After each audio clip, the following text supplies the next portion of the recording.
Hi, everyone, and welcome to today's live stream.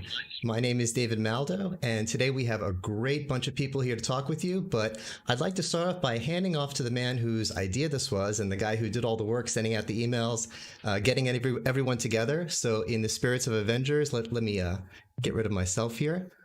Thanos snap. If this works. Oh no! David Danto, I hope you can take over for me. I can certainly try, David, and greetings to everybody. Good morning in the US, good afternoon in the UK, and wherever you are. Thank you for joining us today. This was just the idea, as we've been living through this dreadful, horrible pandemic, which we're not really going to spend a lot of time talking about from the medical facts and all the other things going on in the world. Clearly, everything that we've been involved in has gone digital. The noise floor for digital events and virtual events is through the roof. It's hard to find things that are exciting. So I figured what would be more exciting than getting all of us together as a group and talking about not so much what happened with the pandemic, but what's going to happen in the future of it as we go through it. I'm proud to be with a lot of people. We have a lot of different perspectives. We've got a couple of great panels today, and make sure that you follow the link that Kev and Jason are going to be putting into the Twitter chat. You have to be on the chat to win this, but I've made a promise. This is one of my extra Voyager 8200 UCs, and I'm going to send it anywhere in the world. Whoever wins this, so make sure you get your entries in. And David, I'm going to go back to you, and let's get this thing started.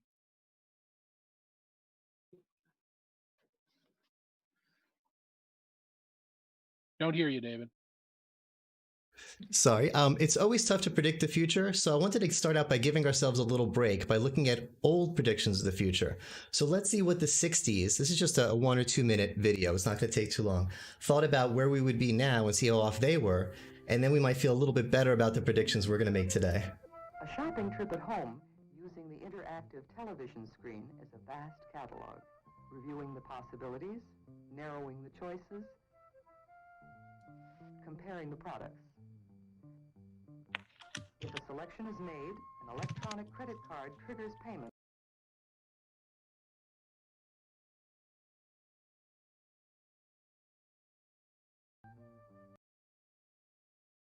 Traveling entirely by cable, talking to co-workers, attending a meeting. For individual work, the computer retrieves information or documents and aids in calculation and analysis.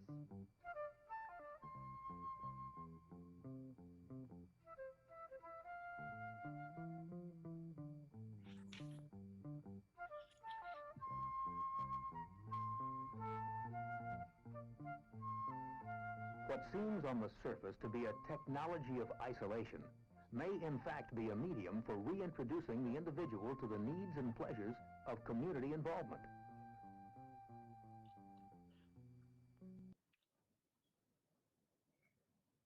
All right, so that was fun, and I think maybe they weren't too far off, but let's see how we do. So let's start off with our first panel. Neil, let me just hand off to you. Let me why don't you introduce yourself and introduce your panel, introduce our guests, and tell us what we're going to be talking about now. Hey, David, thank you very much. And thank you, Mr. Dante, for bringing this all together. Welcome. This is the first session of this event. I've got some great guests that are going to join me. I usually do a Poly Weekly News every Monday, a quick plug in for that this time on a Monday, but here on a Tuesday. And again, I've got a great lineup who are going to join me for the next 30 minutes. And we're going to be talking through really what the pandemic has brought, where we are, where we've been, and absolutely where we're going. I want to introduce who I've got here in the show with me this afternoon. From, I don't know, right to left, let's go first with Janelle. Janelle is from Zoom. Zoom probably gone, absolutely gangbusters throughout this. It's every single day I'm doing a Zoom call, whether it's at work, whether it's at play. My son's doing his Cub Scouts on Zoom. My wife does her yoga lessons on Zoom. Our life seems to be Zoom all the time. So Janelle, welcome. Thanks, Neil. Thanks for having me today. We're very excited to talk about this topic. Yeah, awesome. So that's Zoom from a platform point of view, but obviously the platform needs some amazing cameras and some amazing audio to make it shine. So the other person joining me is our CMO at Poly, Darius Jones. Darius, you had us a little worried there, but welcome. Just in the nick of time, just for clarity, my kids had their first day of school yesterday, and today was fraught with technical errors from the school district. So I had to go play, AV guy dad for my two children and make it to the call just in time.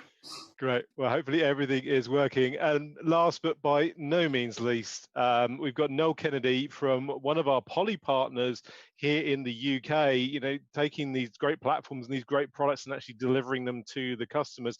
Noel's also one of the hosts of the amazing AV Jam show. If you haven't subscribed and caught up with that channel, then do check that out. Noel, how are you doing? Very good, thank you. Looking forward to the event today. Awesome. So I wanted to get started off, I guess, by just doing a kind of a bit of a round robin as to what has happened from you. Obviously, we've all gone from offices and traditional working. The pandemic kind of hit, and we've all had to kind of up sticks and work remotely. I'll start off with Janelle. I think, Janelle, how has things changed from you as a personal point of view, but also from your work at Zoom, since this has sort of happened? What's changed for you, and what have you seen? What are the kind of anecdotes that you can bring forward from this? Yeah, it's been crazy. That's about all I can say. It's we went from 10 million daily active participants to 300 million at a peak back in April. So just phenomenal change that we had. And you think of us as a company, I think we went through digital transformation that probably would have taken 5 to 10 years in the industry. We went through that in 3 months, right? I think as a whole, as a society, we just completely changed the way that we're working. You asked about myself personally. I actually worked from home for 15 years. I've been in the office for the last 4 or 5. So this is great to be back at home. We went, but the days are long. It's I was reading a Wall Street Journal article the other day. I don't think I'm unique in this, but there's a 52% increase in chats at night between 6 and 9 p.m. I think that's when people are actually catching up because you're in meetings all day long. So it's just personally, I think it's an interesting thing. And Darius, I know you mentioned children. I have them too. So, we're juggling husbands and kids, and we had to update our Wi-Fi in our house to make sure everybody could be on the meetings all day long. A nice mesh network. But I'm grateful for the technology that we do have, we've been able to stay connected. Being a part of Zoom, I think I'm pretty humbled to be a part of that. Yeah, I mean, so you are one of the huge success stories, definitely, of this pandemic. I think one of the interesting things is, from a platform, the technology works amazingly well, but I think we really need to change the way that we kind of schedule meetings. When we were in the office, you would never do back-to-back meetings. You would always give people like half an hour in between actual physical meetings, but when you're doing virtual meetings, people don't seem to realize that you're literally off one onto the next one. So the technology is such a great enabler, but we as the kind of wetware in the middle need to kind of give people that breathing space in between the Zoom calls and other Zoom calls we're doing. So that's a bit of a change from different way of working. You mentioned Darius there. Darius, we've done a Poly Weekly News already about how things have changed for you. But in your new role here at CMO at Poly, I know we've been doing a lot of stuff around the different pillars of remote working under the pandemic and the different ways and the challenges around workplace and design, as well as the difference around the culture. Can you speak about that at all? Absolutely. We've talked about hybrid working, and whether it's hybrid working, hybrid learning, the way medicine is delivered, you're seeing this mixture of workplace and workspace. For instance, right, I just talked about my two children. They're used to being in a classroom, and their teacher, God bless her, she said, hey, I'm not a technologist, and so you guys are all going to have to fend for yourselves to kind of help get the classroom where it needs to be. On the other side, there's the enterprise, and we've been doing this to some degree, for decades now. If you think of the early 2000s when I got my start in my career, IP telephony was really about an efficiency play, making things low cost. Fast forward to kind of, the financial crisis, and it was still about that. I think where we're at now with players like Zoom in particular is the consumption model has changed. It's no longer just about the finance, it's about the ease of use. And because that ease of use is where it needs to be, you're seeing people adopt this technology not just out of necessity right now, but I think you're going to see people use this because it changes the way the workforce works. Whether it's the number of meetings we're having per day, which eventually there's going to be an equilibrium, or it's the meeting style. Who remembers, show of hands, who remembers being that remote worker and like kind of praying that they start the meeting while they're in the boardroom, right? I mean, I've lived remote my entire, career to some degree, and you just see this starting to change as the top, the CEO, is remote. They're demanding kind of a behavioral change, and I think that behavioral change is here to stay. Nice. Noel, you obviously from the partner community, the reseller community, actually selling this out to the customer, and Involve have traditionally, from my knowledge, been a kind of traditional boardroom, control systems, very complicated, very technical partner. Done a great deal. Kev's, I know on the chat, he will wax lyrical about setting up complicated control systems. How have things changed in the partner and reseller and the AV community around the customer base changing from the office to remote working, and how have things changed for Involve around this? I think over the last probably 5 years or so, it's drastically changed from what it used to be. It used to be everything was a highly level skill set capable person that requires to go into a space, analyze it, press some buttons, work it around. And exactly as Darius has said, the start of that meeting, it needs somebody professional to start that meeting in that space. That's completely changed now, probably driven by Zoom, mostly in the last 6 months, 12 we'll months. Blame Janelle. Yeah, we'll blame Janelle for this one. But it allows anybody to do it now. And Zoom's working because, and similar to Teams as well, because people can just use it and adopt it really easily. So we're seeing that almost commoditization of this now happening, that people can roll out a meeting space off a shelf in a shop really easily by themselves. It doesn't take out a system integrator need, right? We still have a place in this business, but there are times where you want something simple for a 1-2 person meeting. There are times where you want something more intelligent for a 25, 50, 100 person space. So yeah, we work and we adapt with the technologies, just as the technology does for people. Have you seen an increase in things like moving towards sort of headsets and personal cameras from sort of room systems? And that's the problem, right? So headsets, particularly when the pandemic hit, and as much as integrators will have been talking to their client bases day in, day out about, headsets, you should be using headsets to create audio quality in your calls, and people are going, yeah, I'm not too worried about it right now. All of a sudden, everybody wants a headset, and guess what? Nobody can get them because the channel can't provide them because everything's going wrong.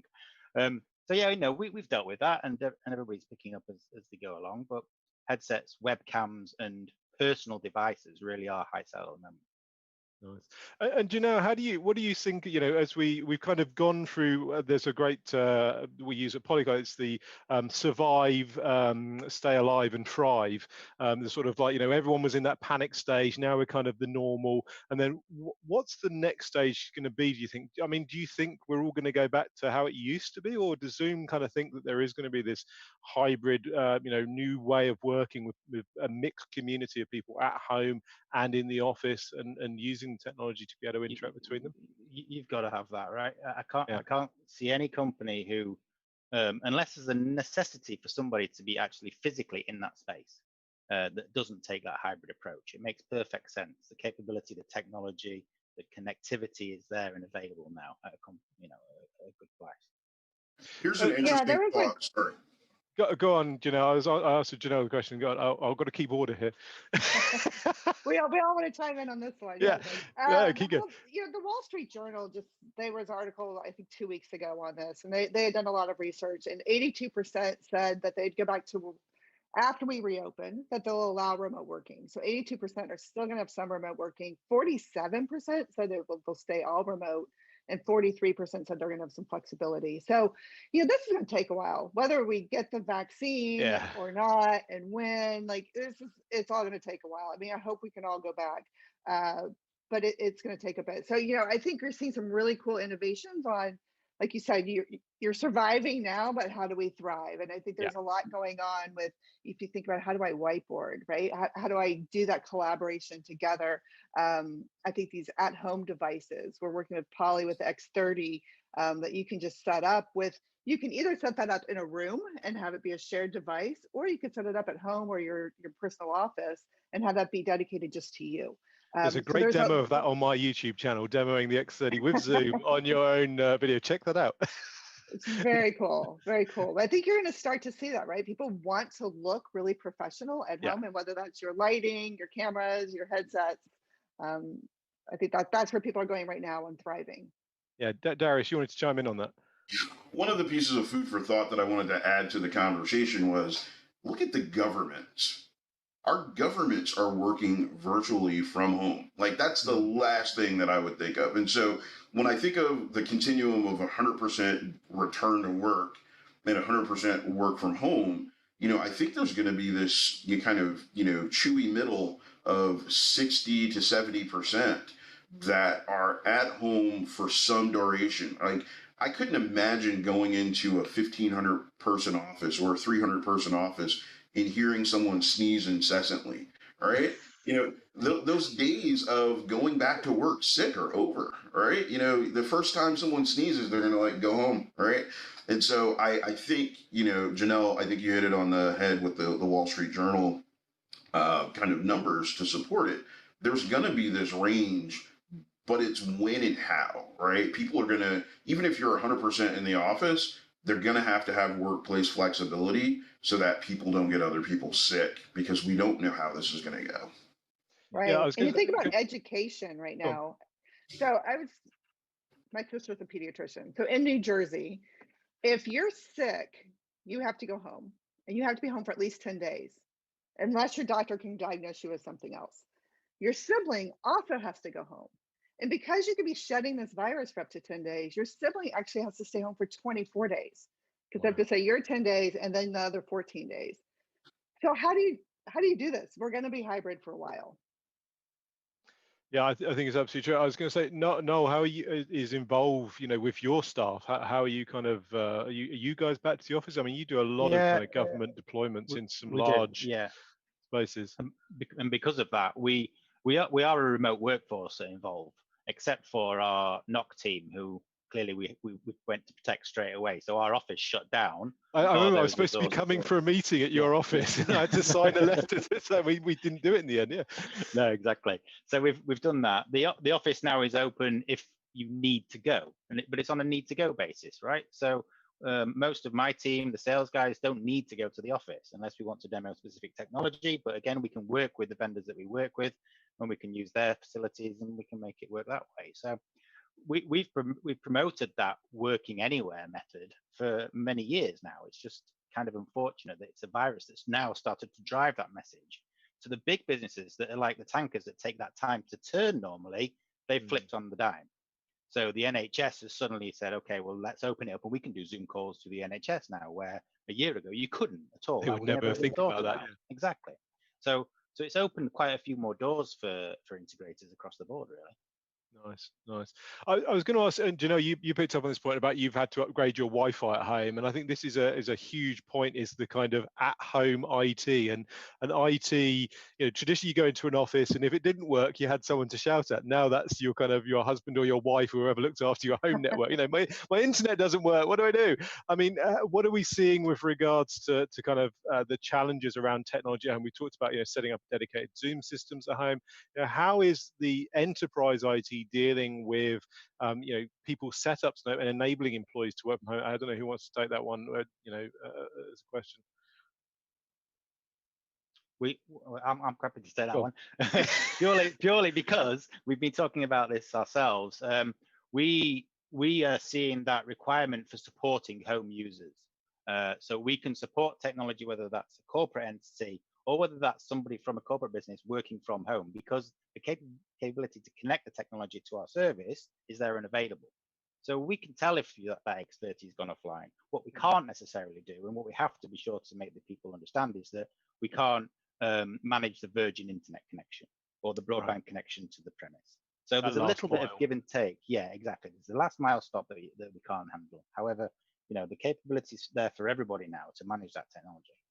So Yeah. it's interesting you said management, and we actually, my wife's another executive who works for a financial services organization, and so we actually have two internet connections. We have one for her, like very secure VPN appliance, and then we have everyone else, including my connections, and they're both gig fiber.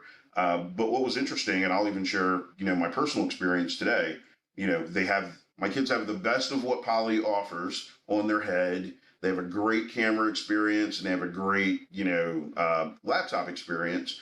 And so I was trying to let them know the reason why they couldn't be heard was not because their device wasn't configured properly. It was because the service was non-responsive. And so I think there's a combination of giving people the confidence, whether it's remote monitoring for the endpoint, remote monitoring for, the Wi-Fi. And I use, one of those mesh networks. I love the way they do tests every hour on the hour and then send an alert to say there's a problem with the gateway. That was a recent addition in the last couple of days based on a firmware upgrade. But there's still that last mile of the headset, the camera, the dedicated endpoint device, which can also give some indications as to whether or not there's an issue with the service, or there's an issue with the laptop, or there's an issue with the device itself. So I think we have a little bit of a ways to go as an industry in coordinating those different vectors and saying, here's the logical place to start troubleshooting. And I think we have to come together as an industry to solve that. I don't think that's going to be just the router companies, just the broadband providers, just the Zooms of the world, or just the Polys of the world. I think we're going to have to do it together. Yeah, it's an interesting point. And again, we had that kind of mad panic rush out of the office. Everyone grabbed the nearest headset, as Noel was kind of saying, or couldn't get one. And I think now there's that kind of level set, to kind of, okay, we've got out, we're okay. And so we said sort of surviving. How do we then level up and again try and get more professional technology and make ourselves look better, make ourselves sound better, so that we can continue on like this. And again, I was going to probe you, Darius, with regards to kind of what Poly might be doing around sort of device management around headsets and stuff with some of our management tools that then go on top of what the platforms can provide, like Zoom. Absolutely. One of I think I'm gonna have to pay my kids a royalty. I've used them as a reference point so many times. There's this photo in my circle of friends where my two kids are sitting on laptops last the end of the school year, and they have the Voyager UCs on their head, and they're sitting pretty much 3 feet apart. And my friends are like, "How the hell did you do that?" And I said, well, they have headsets on with noise canceling, and the mics are also noise canceling. And people forget that noise canceling has two components: noise canceling for you as the listener, and noise canceling for the person on the other end from your microphone. Here they are 3 feet apart having two different conversations in two different, Zoom sessions, yet they're not interrupting each other, and the other people aren't hearing their conversation. So when you think of where headsets need to go, they need to have that bidirectional sophistication. And on top of that, there's firmware, there's other things that need to be managed. And so we believe at Poly that you're going to have an actively managed headset. And so we have a series of tools, in particular, our Poly Manager, our Headset Manager Pro, plus Lens, which is a new capability that we've launched that allows an administrator to know the firmware level and even adjust some of the settings along the way. And that's our kind of first step in the journey of end-to-end management of these experiences. Nice. And I guess, Noel, are you guys wrapping that into kind of managed service that you can then, provide that to the customers as that kind of end-to-end service, rather than them? Exactly. We use a couple of different platforms to manage technology because there's so much technology around. There are very few that manage absolutely everything. So we have to kind of pick and choose, and that's where the speciality comes from the guys that are supporting it. They have to be almost the knowledge of everything that we sell to the nth degree. So, the more they can get from the system, the more information they can get, that they can help the end users and make things work. Nice. I wanted to, a couple of you brought up, I think we've all kind of got kids at school or going back to school or not going back to school. Let's hope that they are going back to school. But I was going to, do you know, I mean, Zoom in education, I mean, education is a huge thing, and we are, you know, K through 12, and, you know, everyone's going to be going back, hopefully in September, October. What is Zoom doing around, you know, the different kind of applications and workspaces? Because again, Zoom is such a multi-platform. Again, like yoga lessons, Cub Scout lessons, business meetings. Are there any? I know you already got to share a roadmap, but I mean, what are you guys doing with regards to all these different applications now for the platform, rather than just meetings and webinars? So things like education and things like, you know, healthcare. Is Zoom doing anything around that? Yeah, it's a great question. We gave Zoom away for free to over 100,000 schools in 25 countries. Wow. And Darius, as you mentioned, a lot of these teachers are not technical and don't have IT, right? So, and we had primarily been selling it to enterprise, which have great IT departments or teams like Noel and your team and to help manage this, right? So we became their IT.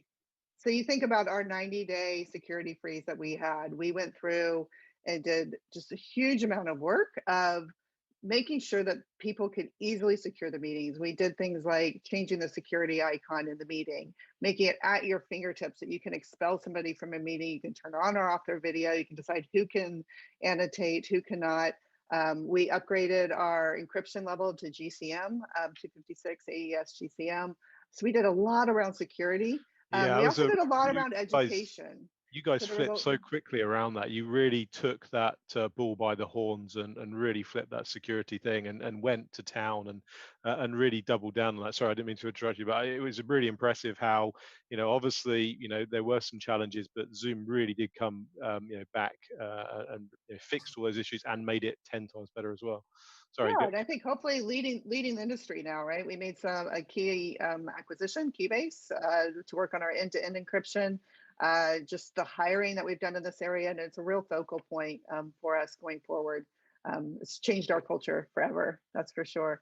But also for education, you know, we became their IT department, but we also did a lot of educating. This summer, we ran a summer academy, which is 2 days where they could come in and get all their training, get badging to show that they attended for the teachers, and it was so well attended. And just we have all this content now as well that teachers can come and learn about how not only how to like securely run your meeting, but how do you engage these kids for 4 or 5 yeah. hours a day, right? You know, that's a challenge for sure. I don't know. Give my son a screen, and he's hooked. He can quite easily sit on a tablet or a screen for hours. But yeah, I you're think the absolutely biggest challenge right. is keeping the phone away. Yes.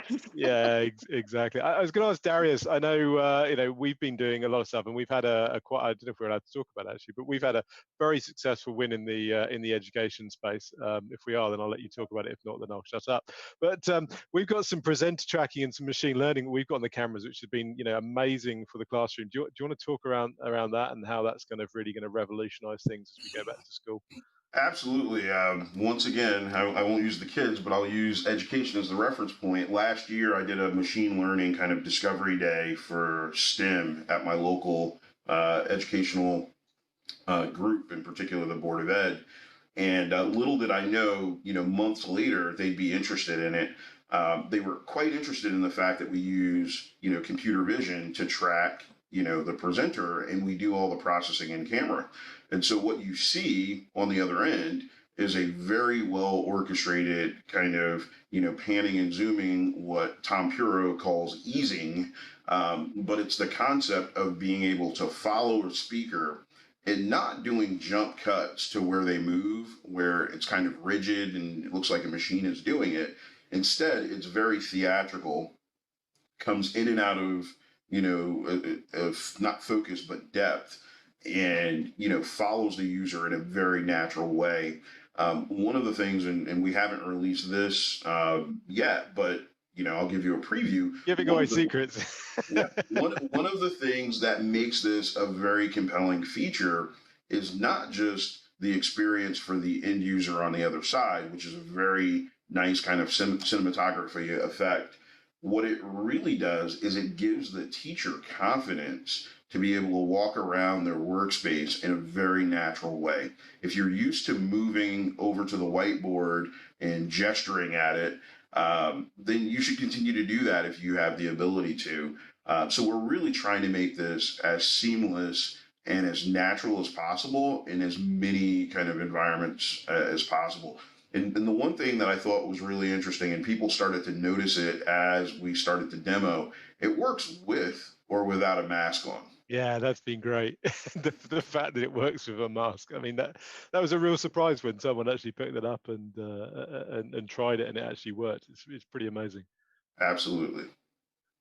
I was going to sort of switch gears. So, I mean, I think we've got education covered. The interesting part is around kind of hiring and staff coming into to companies, you know, and how we do that. I mean, the traditional interview process now is kind of, is completely all about, you know, remote. But do you think from an employee's point of view, they're going to be more looking at regards to, you know, the ability to work remotely, the tools and technology that they'll be given, and the culture, the new culture? And again, that will be, you know, rather than, you know, who's got the best bonus package and who's got the highest salary, it will be more around things like, you know, the culture and the technology. I was going to ask Noel around that one, again, whether you're seeing anything around that, either at Involve or the customers you talk to.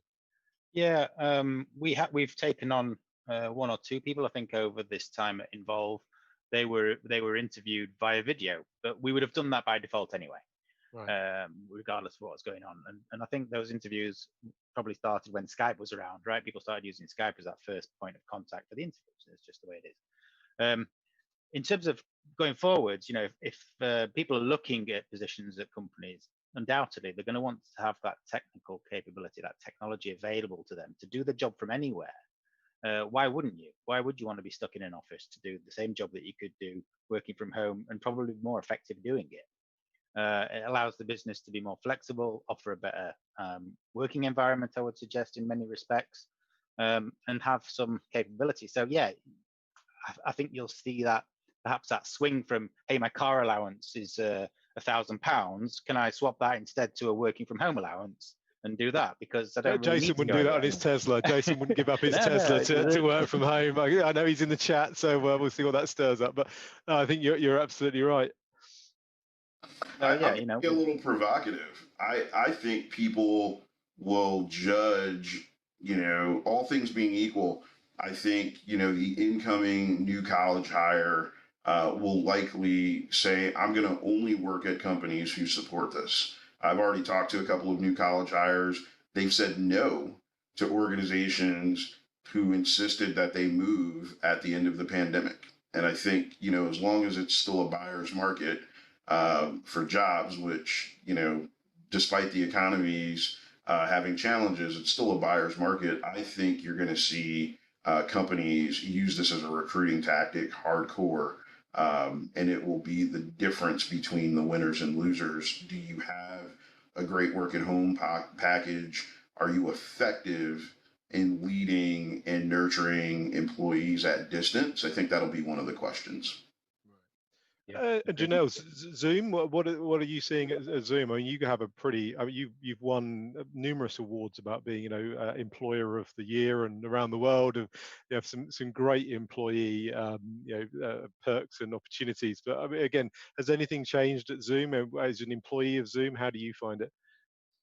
I would say it's changed, just the massive amount of hiring that we're doing, right? And how do you do that and still keep people connected to the culture, right? And get them engaged with that. So, you know, there are things like we have the all hands meetings, and we're a very transparent company. We do this every week or 2 weeks, depending on what the topics may be.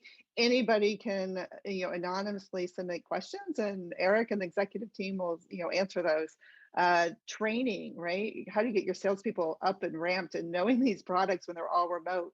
So, you know, figuring out how to do that and do that all over Zoom.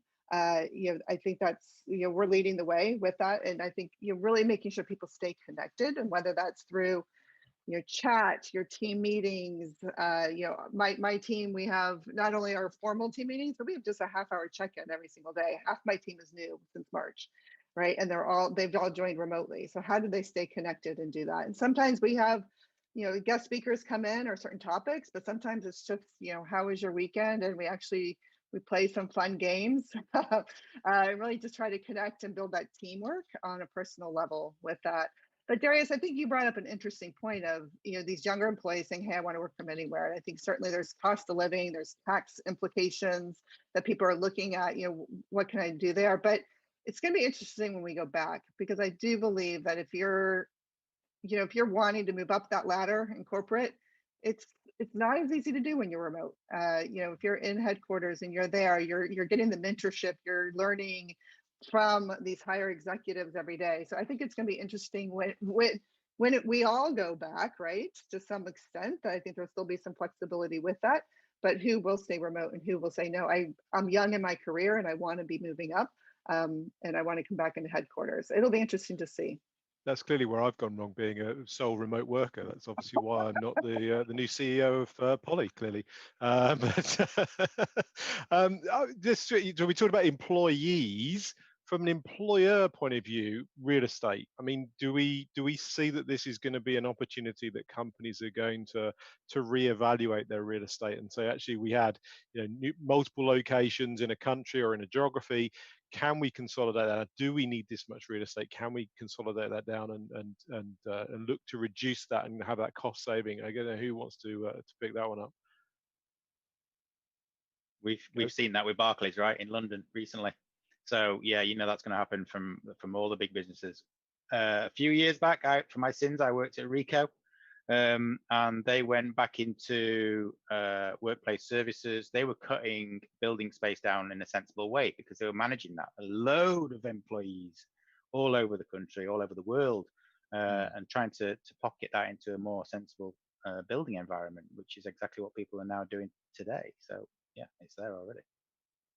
Again, Zoom, Polly, what are you guys doing with regards to real estate? Is there any, I don't know, again, without giving away any secrets or telling anything we shouldn't do, but is there any discussions going on? Are people seeing that and having those discussions of, should we now reduce the footprint? We don't need this much, concrete with our logo on it, when actually people are going to be working remotely. I think whether it's us or some of the partners and customers we have, everyone is looking at it. We ourselves have gone through kind of a multi-tiered approach to determining a worker's requirement to be in the office. So we have people who, absolutely need to be in the office. You have your lab people. You have some Noel was saying about their NOC, the NOC, secure VNOC can't be at home because it can't be secure in the levels that they need it. But yeah, you're right. Absolutely. You have the non-essential teams who can come and go as they please, and then you have people who never need to come into the office. And so we've gone through that rationalization. A lot of our customers have gone through it. And I think the next step then becomes, what do we do with the workplace? All right. Does it become, as Noel said, the thing that you come to for a purpose? And I think you're starting to see a lot of people gravitate to this concept of you go into the office for a reason, you stay home to meet. And I think it's going to put a little bit of a strain on corporate culture. As Janelle mentioned, we're used to rubbing elbows. We're used to, kind of talking and taking people out to lunch. But I still think that, at least for the next, I'd say 24 months at least, that's going to be a very difficult proposition. And so it's going to put a strain on kind of where people place their bets. Ultimately, I think there's going to be less square footage. How much, only time will tell. I think it'll vary on industry. I think in high tech, it'll probably be a little bit more extreme. I think in financial services, probably a little more extreme. Retail, it's really tough, right? You need retail. I mean, I had discussions several years ago with a friend, and we were saying, the Best Buys and the Walmarts become just like showrooms where you'll go in and touch it and feel it, and then you just buy it online. That would be, from electronics retail, everyone would just buy off Amazon. But you'd want to go and, okay, it looks like this, it feels like that's how it looks, and then you just go and so they just become showrooms that you would go to rather than actually buying it from there. It's just a place where you go and look and feel. Any more points on that? Sorry, I didn't mean to cut that one short. There's a whole thread on the retail piece. I think. Yeah, retail is interesting. The guys are all swapping, right? You have Amazon looking at mall space for mini distribution centers, and you have Best Buy rethinking their whole strategy. and making their points of presence more, mini distribution centers. So I think that's a wait and see. Retail will get interesting over the next year. One of the things, and David's kind of been prepping me on. He's pinging me again. Ask this, ask that. So shout out to Mr. Dante because he's keeping me on track here. But he was saying, and asking, how are we, the collective we, as in Zoom, Poly, and Involve, going to level up? And I kind of asked this to Janelle earlier about, are you doing stuff around education? Are you doing it about these specific applications? I guess I'll ask Darius first.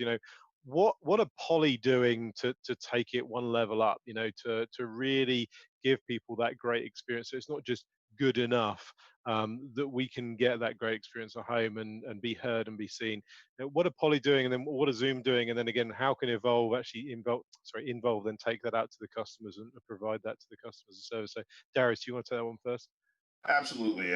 We had the category defining, product, the X30 and X50. All right. Two products that shipped well before the pandemic, but are very versatile. And that was really kind of, the first. I'd actually go back. The Studio, the original Studio USB was kind of the first volley. It's a equally versatile tool, lots of the features in it. Kind of were the predecessor for the X30 and X50 with their embedded systems. But that really is kind of the first move in making this technology much more easy to use and much more readily accessible. You can still use your PC and your Mac experiences, but we think that this is kind of the top-notch experience. From there, you have, the Eagle Eye Cube with all of its intelligence, which is similar to the Studio and the X30s.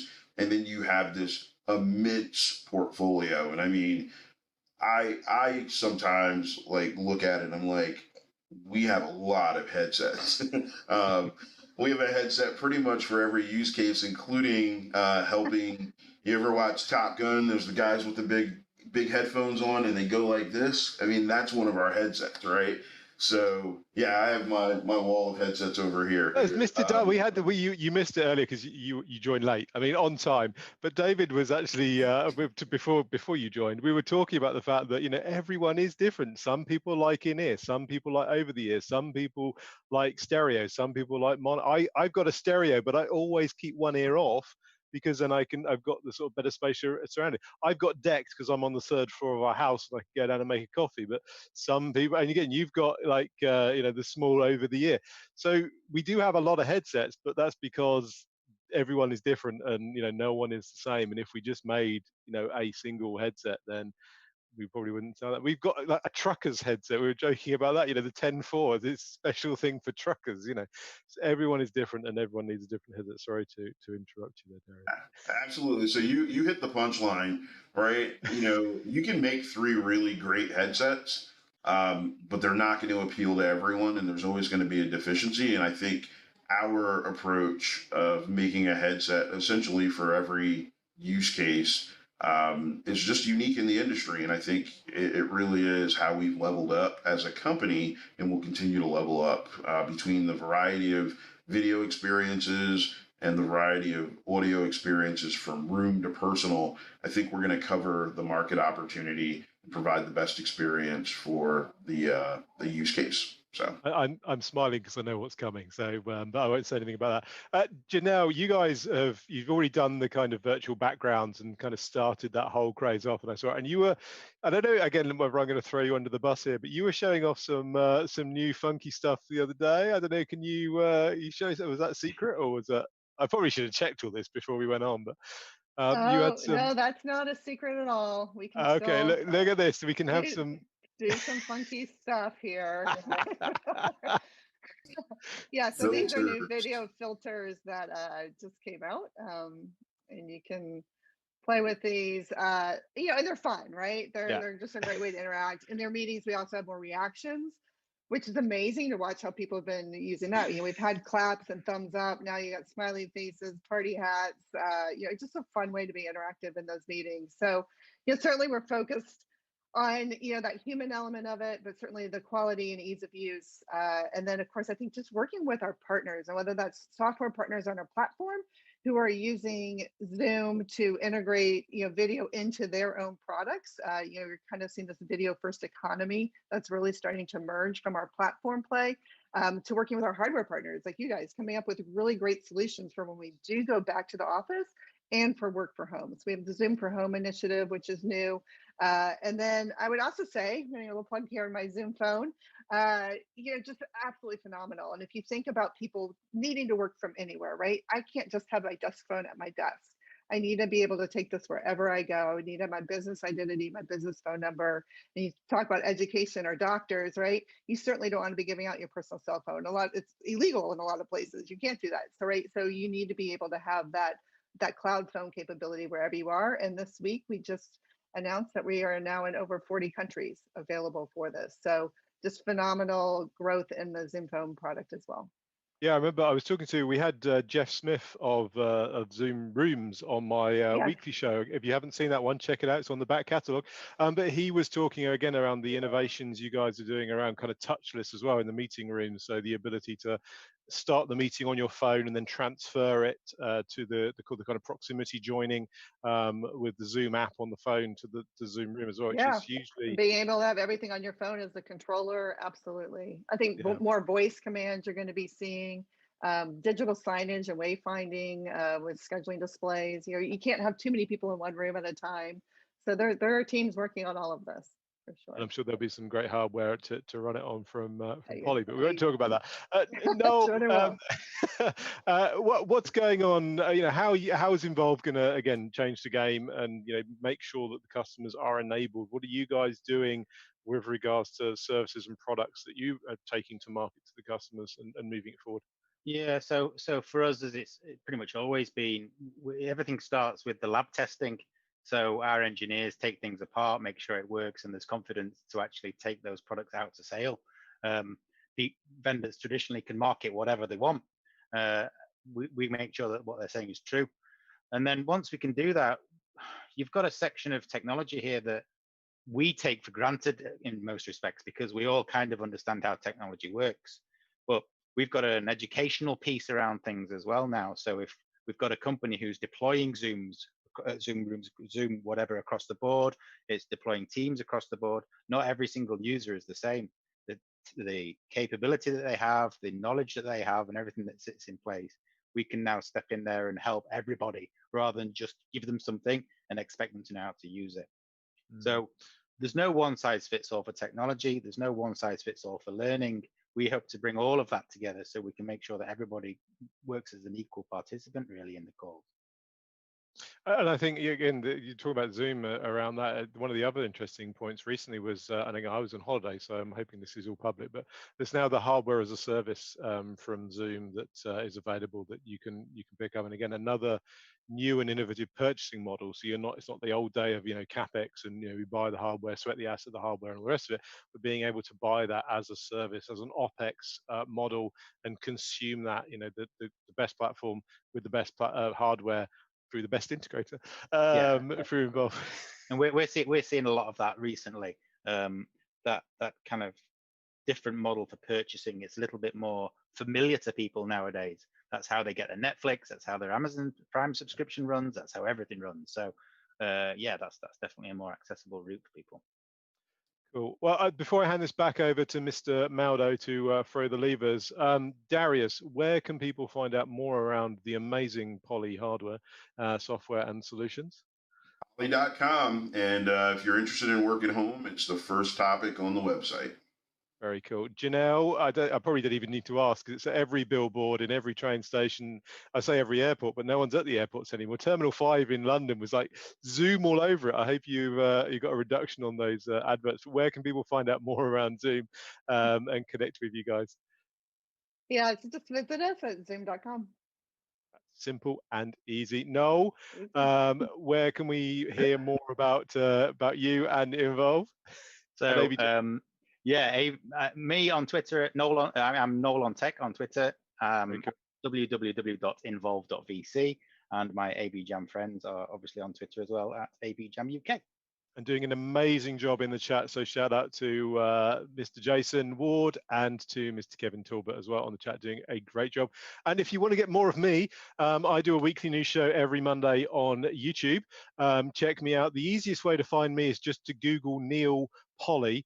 You might get some interesting things when you search for things called Polly on Google, but hopefully you'll find the right Neil doing Polly stuff. You can find me on YouTube, Neil Polly. I've got a great channel where I go through all the technology. Hook me up on LinkedIn, Twitter, and all that good social stuff. Mr. Maldo, are you there? Yes, Come I in. am. There he is. Thank you How so you doing? much. Thank you so much for that panel. Let me say goodbye properly. Thanks, Neil. You rock. Cheers, everyone. All right. Now, our plan for today was after that panel, that is our provider manufacturer panel, we're going to have an analyst panel. And our analysts are going to do what analysts do, which is pick apart what the vendors and manufacturers said and tell us where they're right and tell us where they're wrong. Now, I know what you're thinking. To go for the headsets. Oh yeah, I'll be posting links in the chat. Make sure to check the links to get the headset. Now I know what you might be thinking is, hey David, you're an analyst. Why don't you just say what you think about what the vendor said? What do we need this panel for? Now, normally I might agree with you, but this is an amazing panel. These are really, really good analysts, and some of them might even be better than me. So I'm very, very happy to hand it off to them. And hosting this panel, one of my favorite people in the industry, Tim Albright. Make sure to check him out on AV Nation. One really quick Tim story before I hand it off. The funniest thing that happened at ISC, the last time we were all in person, and we still didn't know whether or not how serious to take this thing. We were still shaking hands, but we were sanitizing afterwards. And I saw people running up to tackle hug Tim Albright. And people were saying, you're not supposed to do that. And one person said, if I'm going to get this stupid thing, I want to get it from Tim. And if people who work with you like you that much, that says something about you. So let me hand it off. Thank you, panel, for being here. And Tim, let me just get myself out of here, and it's all yours. Thank you, sir. I was not aware of that story, so that is kind of neat. All right, which one of you three is better than Maldo? Because he said one of you is. Let's introduce the panel. Ira is. I don't think so. I know Ira. So let's go around the horn here. First, we picked on Ira first. Ira Weinstein from Recon Research. Welcome, sir. Thank you. Thanks for having me today. Absolutely. Stephanie Atkinson. Stephanie is from Compass Intelligence. Welcome, ma'am.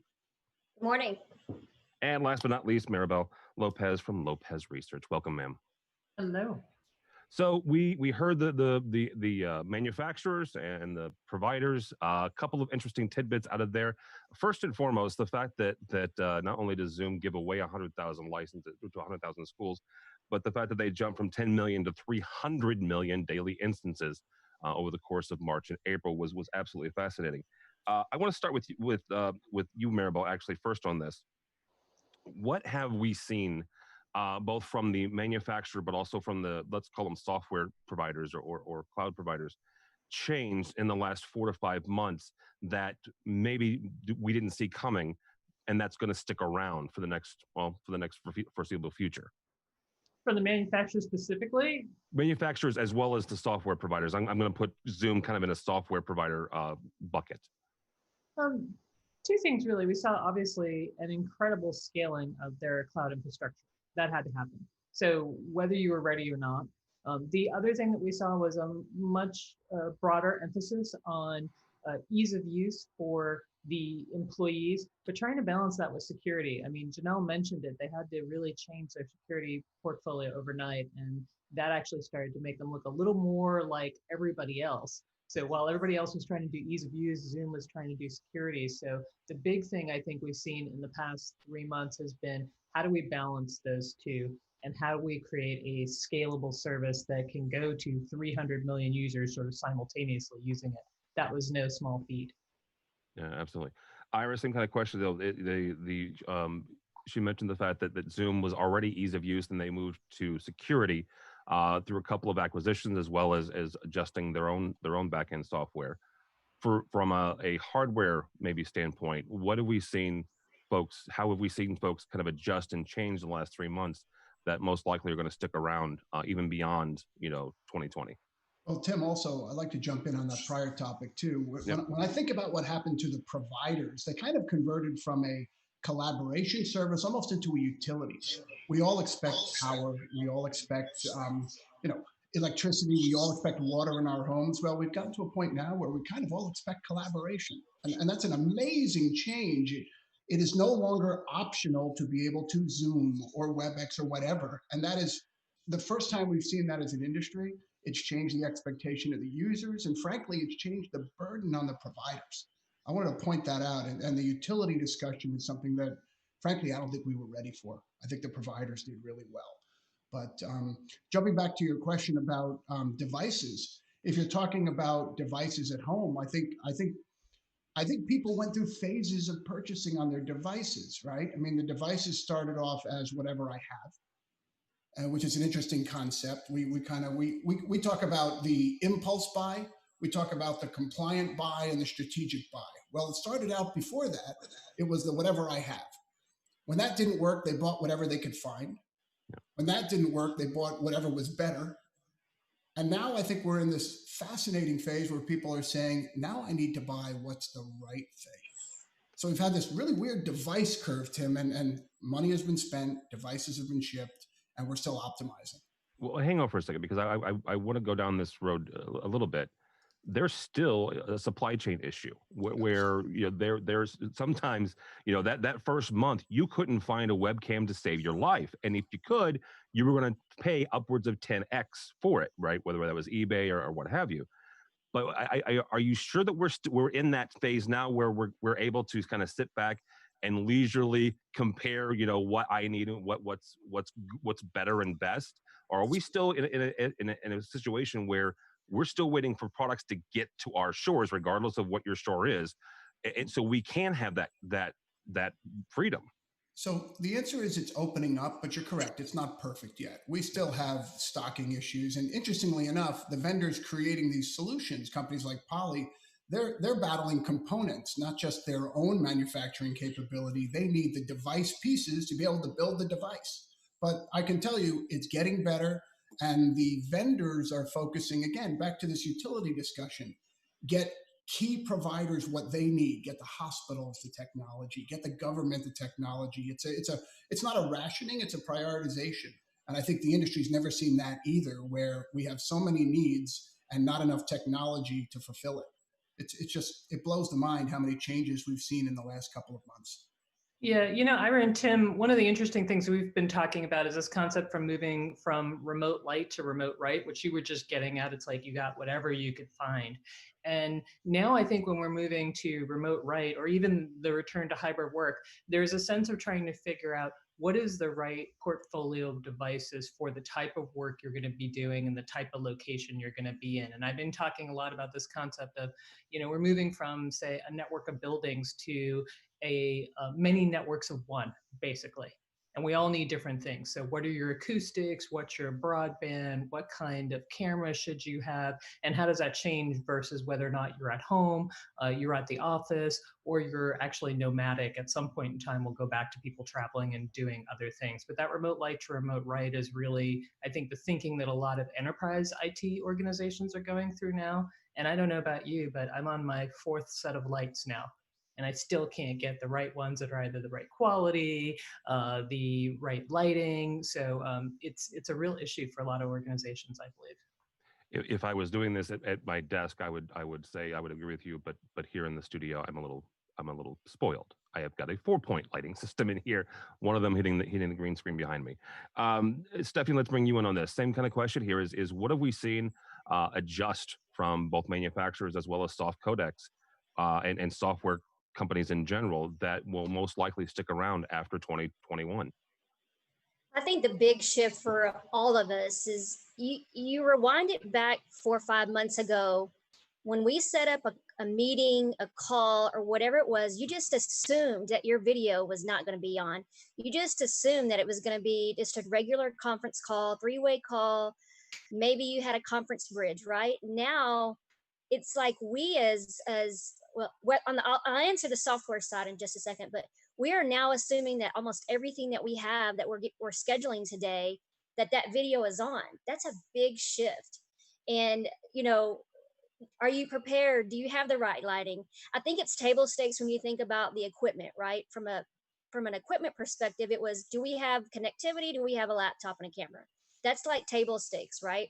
Now we're really starting to think about all of the ancillary equipment and things to really optimize the experience. So from a software perspective, it's how do you make that easy for SMBs? How do you really make that easy and scalable for enterprises as they start to think through their different teams? And I know on the previous discussion or panel, they talked about essential workers, non-essential workers, those that actually have to go in the office, or those that maybe have a hybrid or staggered workday, and those that are actually fully at home.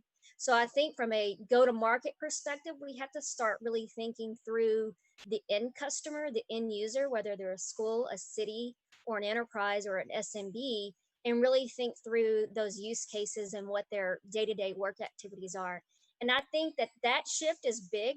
We didn't think that way before, and now we have to think that way, and that changes our whole marketing strategy. That changes all of the products that the equipment vendors are really starting to think, how do we promote and market all of this equipment? Because we maybe in the past we were just focusing on the enterprise or very large corporations or large cities and big contracts. Now we're scaling that all the way down to the individual.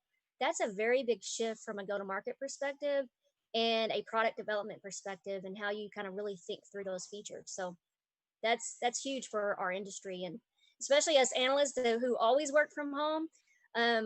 I mean, we used to I think all of us can say that we were taking calls in our pajamas all the time. Now we have to get ready every day, just like we did at work. We were going to the office, so that's a big shift as well. It's a significant shift. Absolutely, it is. I want to bring you on this and come off of a little bit of what Stephanie said about the shift in market strategy. There's been some talk, and we're not going to get into the where things are happening, but more how things are purchased. But there's a market opportunity, and it's either for residential or commercial AV folks, and I'll let other people smarter than me have that discussion about who's going to be putting in the new home office, right? Who's going to be putting in the Poly X, and who's going to be putting in the systems that make a commercial grade professional office environment in the home. However, when it comes to that personal one-on-one consumption, David Danto, I want to say was before we ever started recording, made the comment about, we make 100 different headsets because headsets are personal, right? What you prefer is personal. I have a mic here, you've got a different mic there because that's what you prefer. When that shift has happened, and I believe Giuseppe's right, it has happened, how then do manufacturers and at the corporate level say, okay, our strategy now is connecting to the folks at home? So now they're almost consumer manufacturers, right? So how do you market that, and how do you get that into their hands? It's an interesting point. And again, this is yet another burden that our industry is carrying that we're not used to. We were so focused on meeting rooms and corporate compliance, right? Corporate, the procurement would say, here are the 3 headset options you can use, deal with it. And if you're not happy, too bad. We don't have that option by anymore. your own, yeah. Right? There was a certain beauty to that. There was a certain consistency, ease of purchasing, volume purchasing. It helped everybody in the chain in terms of sourcing and providing. But now, when it's home, it absolutely is personal, and more than that, it's comfort. It's how do you work? It's where do you work? It's who shares your office space with you. It's a crazy change, and these priorities are going to force vendors to expand their offerings, and at times they'll be contracting their offerings. They're going to have to massage what they offer to address these different use cases, which quite frankly, they never had to do before, right? Not to this degree. And I think this is healthy, by the way, because people use what they're comfortable with. People, when they're comfortable, they will express their ideas. So the more comfort and preference we bring into the discussion, the better it will be for the industry. But it is going to be another time where the vendors and frankly the entire value chain needs to adapt again, and we keep adapting, and we're going to keep adapting throughout this entire pandemic. I would have to add too, I think about the corporate liable purchase. It used to just be about computing devices and smartphones. Now I think they're going to feel a whole new level of energy from those at home employees to reimburse them or to pay for some of the equipment that might be required of their workspace or their workplace. And so with that pushback, right, we working from home that have always worked from home, we kind of take that for granted. But for some folks, they don't have an office space. They don't have a quiet space to go work. So it's a really a big challenge for them. And they might even have kids adjacent to them, in the middle of homeschooling. So, that whole perspective around, okay, now I have to have all of this new equipment in my home to make sure that I have an optimal work experience. Or I know on the previous panel, they talked about noise cancellation and how that technology might be important for a room if you have kids and workers in the same room trying to conduct their work throughout the day. I think that that's big, and corporations, especially the larger ones, might have to rethink through their purchasing programs and the things that they reimburse for their employees.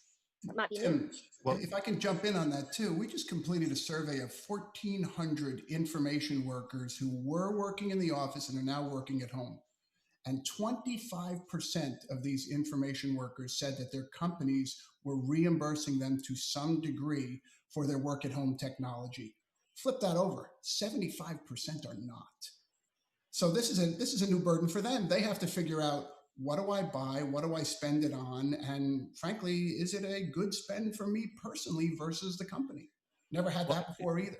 Maribel, jump in here because there are a number of technology companies that are part of that 25% who have given anywhere upwards of $500 to $2,000, depending on who it was. But then if I'm, I don't know, if I'm a marketing professional, I don't know anything about audio. I don't know anything about video. How does Polly, how does anybody else get into my lane and explain to me this is what you need and why? Yeah, we've been talking to a lot of vendors about this and a lot of IT professionals as well. And so, yes, you're right. We're starting to see the concept of a stipend.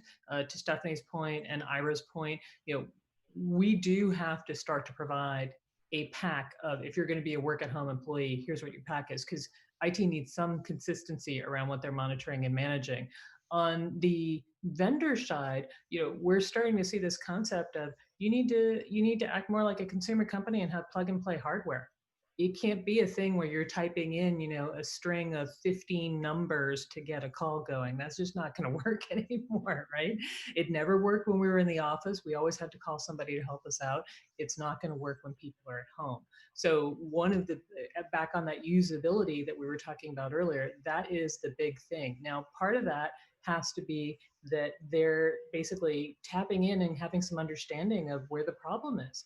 Is it in the computing hardware? Is it in the video hardware? Is it in the microphone, right? So gathering all that data, being able to analyze all that data, and then being able to have some kind of management suite that says to IT or even the end user and pops up, you need to do this. So the software and the hardware just have to work, just like it was a smartphone. And that's what I think is the next evolution of what these technology vendors are working on now. I've talked a lot with Polly, for example, about the concept of plug and play infrastructure, because they're trying to work with all the video companies. And then all of the hardware manufacturers have to work to support all of the interesting, quirky little things that each video provider wants to do. Teams doesn't want to be Zoom, doesn't want to be WebEx, and they all want to have their own special secret sauce, but that has to work out of the box. And it has to work if I am working with Stephanie on Teams one day and Ira on Zoom the next day. That just all has to work. That's a heavy lift. And I think that's a little bit in the prior panel, what we were talking about of the industry needing to work together so that we could start to streamline some of that process. Yeah, absolutely. And there I would are some. add to, Go ahead. Sorry, Tim. That's great, Maribel. I agree with you. I think the one thing that I would think differently if I was Poly or another vendor, whether I'm a services provider or equipment provider, is I really need to think through my programs. And I think a lot more investment on the customer experience side. So if we're focusing on plug and play, how do we make it easy and make it seamless for the customer And when they do have issues, what services am I providing? What training am I providing? And really thinking through that from a segmentation perspective, at home small offices versus SMBs or those that are back in the office. We have to think through that customer experience. And so there may be some new programs that might be launched from the vendor side to really help support that seamless plug and play experience. If they do have issues, we want it to be plug and play. No one wants to call 800 or get on chat, but we know that that's going to happen. And so those programs need to be put in place, and they need to be prepared for this volume of folks that might be calling in because they really need to get online quickly and get moving. Some of that happened in the smartphone era, right? Because if you get a high-end smartphone or watch or anything now, there's sort of an introduction of how to use it video, and that's like a real basic low-hanging fruit. But that's something that doesn't really come with a lot of the hardware that you have today. But I also want to throw something out there that, we recently completed testing of, I think it was 48 different devices that you might use at your desk. I mean, this is a lot of devices. And you know what we found? They're all amazingly good given the price point. Are they all the best? No, but what we learned is that the key is to buy a relatively modern device, to install it properly and use it properly, and you're going to get a good experience. So on the positive side here, it's not like we're asking people to buy Lamborghinis and toss out their Toyotas and Hondas. You can get amazing performance from available devices. You just can't necessarily use what you've had on hand for 10 years. And you can't necessarily use that built-in microphone in the laptop that's on the other side of the room. You got to think a little bit about it, but options are there, and they're great options. Yeah, absolutely. I want to turn a corner here a little bit, because something Darius said in the last segment was he's talking with a number of college applicants and recent college graduates, and made the comment that they will only work at companies that support work from home. So let's take this concept of getting and equipping not only our existing employees, but also new ones. Maribel, how are we going to onboard and attract a generation possibly, or a new workforce, even not even a generation, but a workforce who currently has been thrust work from home, and a certain percentage of them are certainly going to want to stay there? You know what? Okay. I think that we actually have the tools today to effectively onboard anybody, be it a new employee or a existing employee. The question is, did you buy them? Did you install them? So you can either have, if you wanted to ship out a laptop, you could have it ship out today with an image. You don't have to go through these whole 3 steps of it touches this person, that person, and the next person. It could go direct from factory to do that. You could buy software after the fact that downloads an image onto people's machines. You can ship them training videos. Any of that can be done. I think one of the big issues is that the organizations have not gone through the process of figuring out, how do you actually do that? Like, what would I want to do? What is the right image? What's the right image for Maribel versus Ira versus Stephanie versus Tim? Because we're all different roles in an organization, right? It's thinking through that kind of thing to say, oh, they can't just walk down the hall and go pick up a device from a person now. So we have to fundamentally redo a business process. So this, to me, is one of the things that's not actually a technical issue. I mean, we could argue whether or not it's the most amazing technology to do it, but it's possible. It's more of a business process issue. We have to think about, people just aren't going to all be in the office anymore. It will be hybrid work. And so the first step is that, just trying to figure out what is out there to do it, and then basically shipping it out. The second thing, I think we were all talking about the personalization a minute ago. IT went through this with smartphones, where they had to figure out, these are the 5 smartphones we support. So maybe it's not going to be 100 headsets that they support, but they're going to have to be broader than one. I mean, it used to be, you get this phone, you get this laptop. I think we're that box is opened, the genie's out of the bottle, and we need to be much more flexible. But we're still going to have a certified list of devices, a certified list of applications. We're just not there yet. And I think that's part of the remote light to remote right discussion we were having earlier. All right. Ira, same kind of question is, how are we recruiting in an era where, like, as Maribel said, the genie is out of the bottle? We can work from home, at least the vast majority of us. So how do we recruit and make sure that we're getting the right folks and they're a part of our culture? Well, I think we're actually, let's talk the business world overall. The business world has politely ignored this interesting opportunity of a new way to work and frankly, these benefits that they could offer their employees. And it's almost like all the businesses got together and said, hey, let's not offer this so that we don't all have to offer it. I hate to say it, but it's been this little secret that I don't have to travel, I don't have to relocate, and working remotely is just as productive. And there's this whole pool of talent that may not be in San Jose, maybe they're in Montana. I can access them and they can bring brilliance to my organization. So, I believe that work from home that has been forced by COVID has proven that open hypothesis of can you work from home effectively? Is it something companies can deal with and does it make sense? Now it's going to be a matter of just marketing that, understanding that that is a good thing, that working from home is a choice, not a compromise. And I think we're there. And I really appreciate the point that Maribel made that we have the ability in the enterprise to come up with easy, streamlined processes and procedures to simplify this and make it more consistent. I think the big challenge that will face us next is are our managers and our teams equipped and trained to manage people remotely? I mean, that's a big deal. I know a lot of people who just don't turn on the camera. Well, if my manager is remote and I never see my manager in person, not connecting over video is a challenge. So we have to figure out how to manage people remotely, not just recruit them. I think recruiting is relatively straightforward.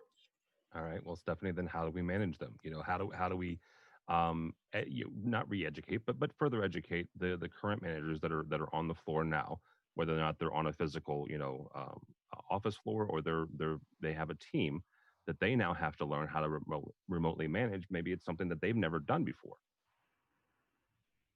Yeah, and I know on the previous session they talked about culture, Yeah. right? The company culture.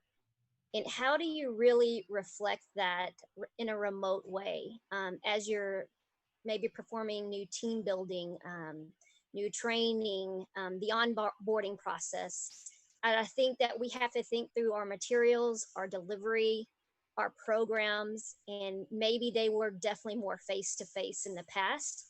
We need to start recreating our virtual, digital, mobile environments to introduce all of our employees to our culture, to our processes, how they interface with the management, what the protocols might be. I mean, you can't just stand up, move from cubicle to cubicle to go talk or go to walk next door or down the road to go talk to your manager. You can't do that anymore, right? There are some folks that are back in the office that in limited scale, but we have to rethink through the way we're communicating, the way we're sharing information, the way we're performing team building. And someone coming in new from the outside, they're not going to get the experience of folks that have been there 10 years that all know each other. So how do we welcome them? How do we really get them involved? And so they can actually get to know some of their coworkers.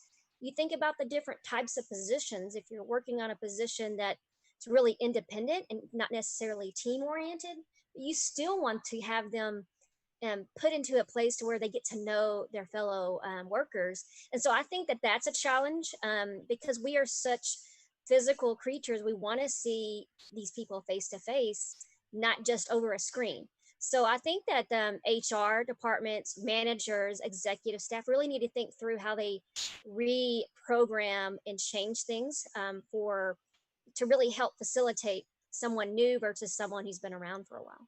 I think. Go ahead. Go ahead, Maribel. Go ahead. I would say that we are starting to see some of that happen. And what I think is we're shining a light. There were some people that were just terrible managers, and I think in this era that's going to be really hard for them because they're asked to do so much more. But we're starting to see people do things like, okay, let's send everybody a care package of coffee, and we're all going to have coffee hour at 10 a.m. on a Tuesday, right? So you have to just be more thoughtful about trying to create community-based activities that aren't like, okay, here's our monthly meeting, because that's, you would have had that anyway. But, you know, try to create some of the fun that would have happened in the office, right? Send the logoed gear. It's like, I'm wearing the company socks, and you're taking funny photos, and you're posting photos, and there's a video reel of everybody wearing their funny socks or doing silly things, right? So we're definitely seeing that organizations are trying to still promote what their culture is in terms of what they wear, what they're, you know, some of the things that are a little harder, like what hours do you have? Because people all have different hours now. So trying to find the right time to interface. And one of the bigger cultural challenges I see is the global nature. If you've got somebody that is in London, somebody in Boston, somebody in Japan, it's really hard to have that kind of cultural experience. But, you know, thinking about how you move meetings around as well, I think is important. Ira, I'm sorry I interrupted you. Yeah, I think another thing, and some of these things are really basic and obvious things that you don't think about. For example, if you look at my calendar on an average day, it's fully booked out. Well, if I have an employee who wants to talk to me, he or she is not going to be able to book a meeting. So you have to have some kind of agreement that you're going to have regular meetings and some kind of, hey, I need to chat with you interrupt mode that is not considered unprofessional. It's considered, let's call it the virtual water cooler, or I'm dropping by your office. And how formal you want to be with that is up to you, but you can't lock your entire day and shut yourself off just because you're not physically in the same office. And quite frankly, a lot of people do that. They go through nine hours of meetings a day, and enough is enough. And what they've forgotten is everybody out there still wants to time slice into their day. So it's kind of blocking and tackling you don't think about, but it's important, especially to remote workers who don't have that physical presence benefit, and especially new workers who never have it. I think that's a big deal for them. It's a huge deal. And there's two technology solutions currently. Teams unveiled their Together mode, right, which they're using in conjunction with the NBA right now. So if you watch an NBA game, the people that are in the quote unquote stands are on teams and they're all kind of together. The other option is something that Zoom unveiled. It's kind of a proof of concept design idea. And that's the always on room. And to Ira's point about the water cooler. And these can be either in physical spaces, meaning that you don't go travel between floors, but you have an always on screen, and it's a Zoom room that's just dedicated to chat, right? And so if you just need to chat with Maribel, I say, you know, let's go to the chat room and we'll go do that, and then we'll go back to work. So there are some folks that are thinking along those lines. As we wrap up here, a couple things. I kind of want to stay, and Ira, will start with you on this. We've kind of covered the company culture a little bit, and something that Neil was talking about in the last segment was about real estate. And there are a number of folks from an economic standpoint that are kind of a little concerned about corporate real estate, business real estate right now. What is going to happen to the workplace? What is going to happen in the workplace? And I asked that as somebody who's covered the industry for almost 10 years. I fully remember the first time I saw the term huddle room, right? So where you've got a 2 to 3 person room, it's got a video conferencing system, it's that, very nice microphone. Well, that's not safe anymore, right? In this era of COVID, unless we're wearing masks, and we'll get to that in a second. But you know, those we've spent, and our customers and clients have spent, you know, tens of hundreds of thousands, millions of dollars on these rooms that now we're going to have to go in and kind of reconfigure. What does happen to that workspace when possibly 25 to 50% of our workforce is going to be remote a lot of the time, Myra? Great question. So let's start here. We're going to see a right sizing of the real estate investment. And we're already starting to see that. So, and by the way, some companies will expand their real estate footprint. Most, we believe, will reduce their footprint, right? All of this will be for social distancing, and it will depend on how they, you know, bring in their workforce, whether they're doing split shifts or having most people work at home. So first, there's this top level reconciliation that's coming. And by the way, people would love to do it faster, but there are contracts and agreements and landlords and legal documents, so they can't do it now, but it will happen over the next few years. Now, when you start to talk about meeting rooms, the first thing we're telling our clients is huddle rooms are no longer huddle rooms right now. And by the way, I mean, people have told me that I'm the father of the huddle room concept, and I appreciate that. Oh, you're the one. God bless it. By the way, I've heard the grandfather too. I'll stick with father for now. But the huddle room right now should not be the place we huddle. Huddle rooms should be offices. They should be personal workspaces, and that's fine. They will return to meeting room status at some point, but right now, those rooms should be video enabled, but they should be used differently than we all expected a year ago. Medium rooms are now huddle rooms. Think this up. We've sort of walked up the stack. These medium rooms that used to have 6, 8, 10 people now are 4-person meeting rooms, and they work great for that. I can social distance. And then these large rooms that, frankly, maybe the dust has settled on the table a little bit. These rooms have become more important than they have in a decade, because now those are the rooms where that 6-person meeting can happen safely. So we've had a total shuffling of the meeting room estate, if you will. And that is a short-term and medium-term priority as people come back and need to meet with their colleagues at home. It's going to be amazing that the use and the need for and the importance of meeting rooms will grow, but differently than it did 6 months or a year ago. You know, we've been talking to a lot of enterprise IT and enterprises in general. Like, so for example, to your point, Tim, Fujitsu just said they were going to get rid of 50% of their real estate nationwide, is having a very skinny, maybe 20% return to work, right? So there's concepts out there that this is really going to happen. But they're also talking about reimagining what the workplace is. Instead of it just being a place where you go to work, it's a place where you go to meet people, where you go to collaborate. So you're rethinking your open spaces. Maybe you're putting up glass partitions so people can be together and separate at the same time in a more open space. But it's not looking at it like it's the same thing where there's a row of desks or cubes and you go in and you plop down and that's where you do your work. It's really imagining like that whole collaborative thing that we had always talked about, like the 4 of us have always talked about it, but it never really happened. Now I think we have an opportunity to do that, and that's pretty exciting. But it will require changes, and you're right on that huddle room. Some of them are going back to being personal offices now, and the bigger conference rooms are sort of where it's at if you want to do a video meeting that goes to different countries, geographies with all the bandwidth and everything associated with that. Stephanie, same kind of question to you is where does this leave the workspace? Where does this leave the office? No, it's a great question. I think about it from 2 sides. First, the workers. We went through a whole wave where it was a huge trend to have these open offices, open workspaces. And now it's like, is that happening? Do we want our cubicles back? Do we want our partitions back? So I think it's really important to think about worker safety.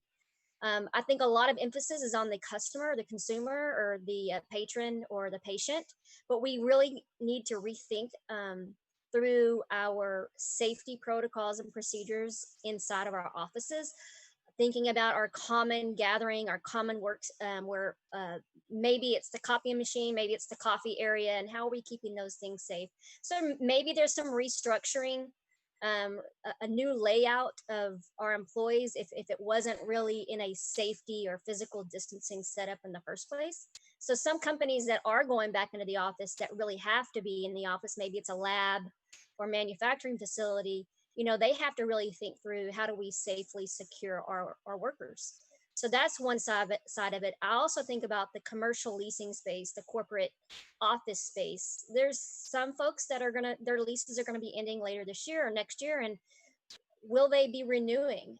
Will they develop staggered programs like the schools are? You know, some are completely at home, right? Some kids are going only 2 to 3 days a week into the school. So I think businesses have to think through that as well. And then the third area is some businesses will have to, you know, they're stuck with their lease space. So what can they do to innovate, to disrupt the market, to rethink through that infrastructure that they currently have, that they might offer new services or new ways of utilizing that space in ways that they haven't in the past, so they can really, you know, not really lose the money that they've invested in. So I think that that's a different strategy. I have a really good example. I have a friend, really good friend in Canton, Texas, who owns a gym. And it's, you know, they have tons of kids coming in and out, gymnastics. She was about to lose her business because of all of this, right? Yeah. Kids need safety. So what she's done is she set up a whole host of individual training. So they have the video set up, and what they're doing is one-on-one training, not just for gymnastics, but for volleyball, for football, for other sports. And they are allowing those one-on-one sessions for folks to come in. So that's one thing they're doing to really use that that space, continue to use that space. But the other thing that they're doing, which is really cool, is that they're using it for homeschooling. Some folks were just not comfortable going back to public school, so they wanted to homeschool. Well, now they're using this space for very, very small classrooms, and some teachers have signed up, and now they have a homeschooling space at this gym, and it's a whole new business for them. So it's rethinking through our spaces if we are stuck with them, if we're going to continue to invest in them. Go ahead, Ira. There's some interesting things here. Organizations have to decide what is going to be their COVID attitude, if you will, or their posture. For example, is it the corporate's job to educate their workers on how to work safely? Is it their job to encourage them to work a certain way? Or frankly, is it their job to enforce these rules, right? To put in actual tools that block entry into different areas. And all of this is still being figured out and reconciled. There are legal aspects to this and the like, but I think Stephanie's spot on. We're going to see changes in the office layouts, changes in things like how do you do a touchless coffee maker? How do you do a touchless copier? How do you do a touchless elevator safely? How do you do these kind of things? How do you keep people from congregating, in the morning as they arrive to the building? All these things we have to figure out, and we're going to reconcile our real estate. We're also going to carefully consider and analyze how we allow people to use our real estate. And there are all sorts of things evolving here. There's technologies, people counting, heat mapping. Those things are going to provide data that we've frankly never cared about that much before to help us do that. Yeah, absolutely. And that some of that data actually is going to help us in the long run to determine which rooms are actually being used. And that's a whole nother conversation we can have at a later time. Thank you all so very much. Stephanie Atkinson from Compass Intelligence. Thank you, ma'am. How do people get a hold of you? CompassIntel.com and vmarque.com, VMARQUE.com. Thank you. Thank you. And Maribel Lopez from Lopez Research. Thank you, ma'am. How do people get a hold of you? LopezResearch.com or at Maribel Lopez on Twitter. All right, very good. And Howard Weinstein from Recon. Thank you, sir. Thank you. Get to us through reconres.com or Twitter at iWeinstein. Happy to talk to you. All right, very good. Thank you all so much. My name is Tim Albright. You can find me on AV&Nation, avnation.tv, or if you're really inclined, you can follow me, I suppose, at TD Albright on Twitter, although there's no real reason for that. You should follow Chris Netto. So at Chris_Netto. That's it. I'm out. So have we reached the next section, I guess? That would be where Mr. Maldo doesn't know how to unmute his mic, so I guess so. Oh, sorry about that. Thank you so much for being here today. A good professional mutes his mic when he's not speaking, and a not great professional forgets to unmute it. So while we're juggling the Zoom, getting the Zoom up, I'm gonna vamp for a second. One quick thought, Let's Do Video's been remote for 6 years, and what the previous panels were talking about, it's really hard to manage a remote team because if you overdo it, everyone get on video. I'm going to share my screen so you know what's going on all day. They feel like they're babysitting you. And if you meet with them once every 2 weeks, it feels like a bunch of contractors. It doesn't feel like a team. And everyone has to find their own thing. One thing that my team does is a couple times a week, we say, hey, let's do video work. We get on video, we mute, we make it a thumbnail, and we start working. So I look and I see my face of my teammates, and they're all intense, and it makes me more intense, and it makes me not want to pick up my guitar. It makes me not want to turn on the TV. It makes me keep working. And we set a timer for 25 minutes, and at 25 minutes we stop and take a 5-minute break, and that's when we social. We talk about music, we talk about our families, and it feels like, hey, this is kind of like being at the office with people. It is like being on a team. So it gives us that water cooler, that chance to connect, and we get work done. So it looks like it looks like I've stalled enough. We got the panel ready. Let's get back to here we go. And the man himself, David Danto. Let me, oh no, this is not my section. This is Mr. Neto's section. And remember, you got to do the magic to kind of stick yourself in that box, David. Let's see. Let me join. There you go. Yeah, you got to kind of shift over down the bottom of this conversation. So Chris, in that case, let me hand off to our resident influencer. He doesn't like to be called an influencer, but we all know he is. Chris, the man. Thanks for being here. How are you, sir? How's everything? And I'll tell you what, if your Let's Do Video crew is not talking about hair products at some given point, you're doing it wrong. Because, geez, dude, every time we connect, it gets longer and longer. It's nice. We appreciate the flowing locks, You know, like Mr. two things that this terrible year. Two good things have happened in 2020. One is that collaboration technology has reached a stage of readiness that it was there to help us and lessen our pain. And the other is the normalization of old people having neon colored hair. Those are the only two good things in 2020. The rest has just been a terrible mess. You know what, David? I'm going to disagree with that. I'm going to say that the pendulum has swung too far. We're all stuck at home. We're all stuck remotely, and everybody knows that. And we know that we'd like to get out and see people and be social again. But we finally have gotten the world to believe through all of this pain and all this crisis that you don't need to commute for an hour and a half to go someplace to sit down and do individual work. I think that realization is almost worth all of the pain, because when we come out of this, we realize that I can be as productive, even more productive, and the studies are showing people playing in more hours when they're working by themselves at their desks remotely at home or while traveling or wherever they are, which is going to forever change the nature of the office. The office is no longer going to be a place that we go to do individual work. It's going to be a place where we go to do social work, to brainstorm, to meet, to celebrate. I think that's the biggest transition that we're talking about post-pandemic here. That the offices will be smaller, like our panelists were talking about, and rooms will be different. But it's no longer going to be a place to go to sit down at a computer or at a phone. That's not its purpose anymore. Well, and something else this is actually kind of brought up, and if I mentioned it in the chat, that this has also exposed certain failings in some of our countries when it comes to certain parts of connectivity, right? Certain parts of our infrastructure, and I live in St. Louis. There are parts of St. Louis, the more affluent parts have great connectivity. They have fiber. Some don't, right? Because it's not economically viable according to the businesses.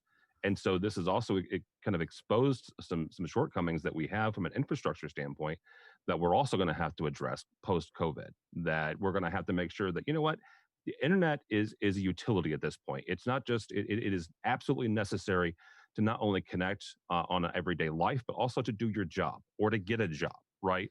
And I think that's something that we, as here in the States, we're going to have to address, after, possibly after this next election. Chris, all yours.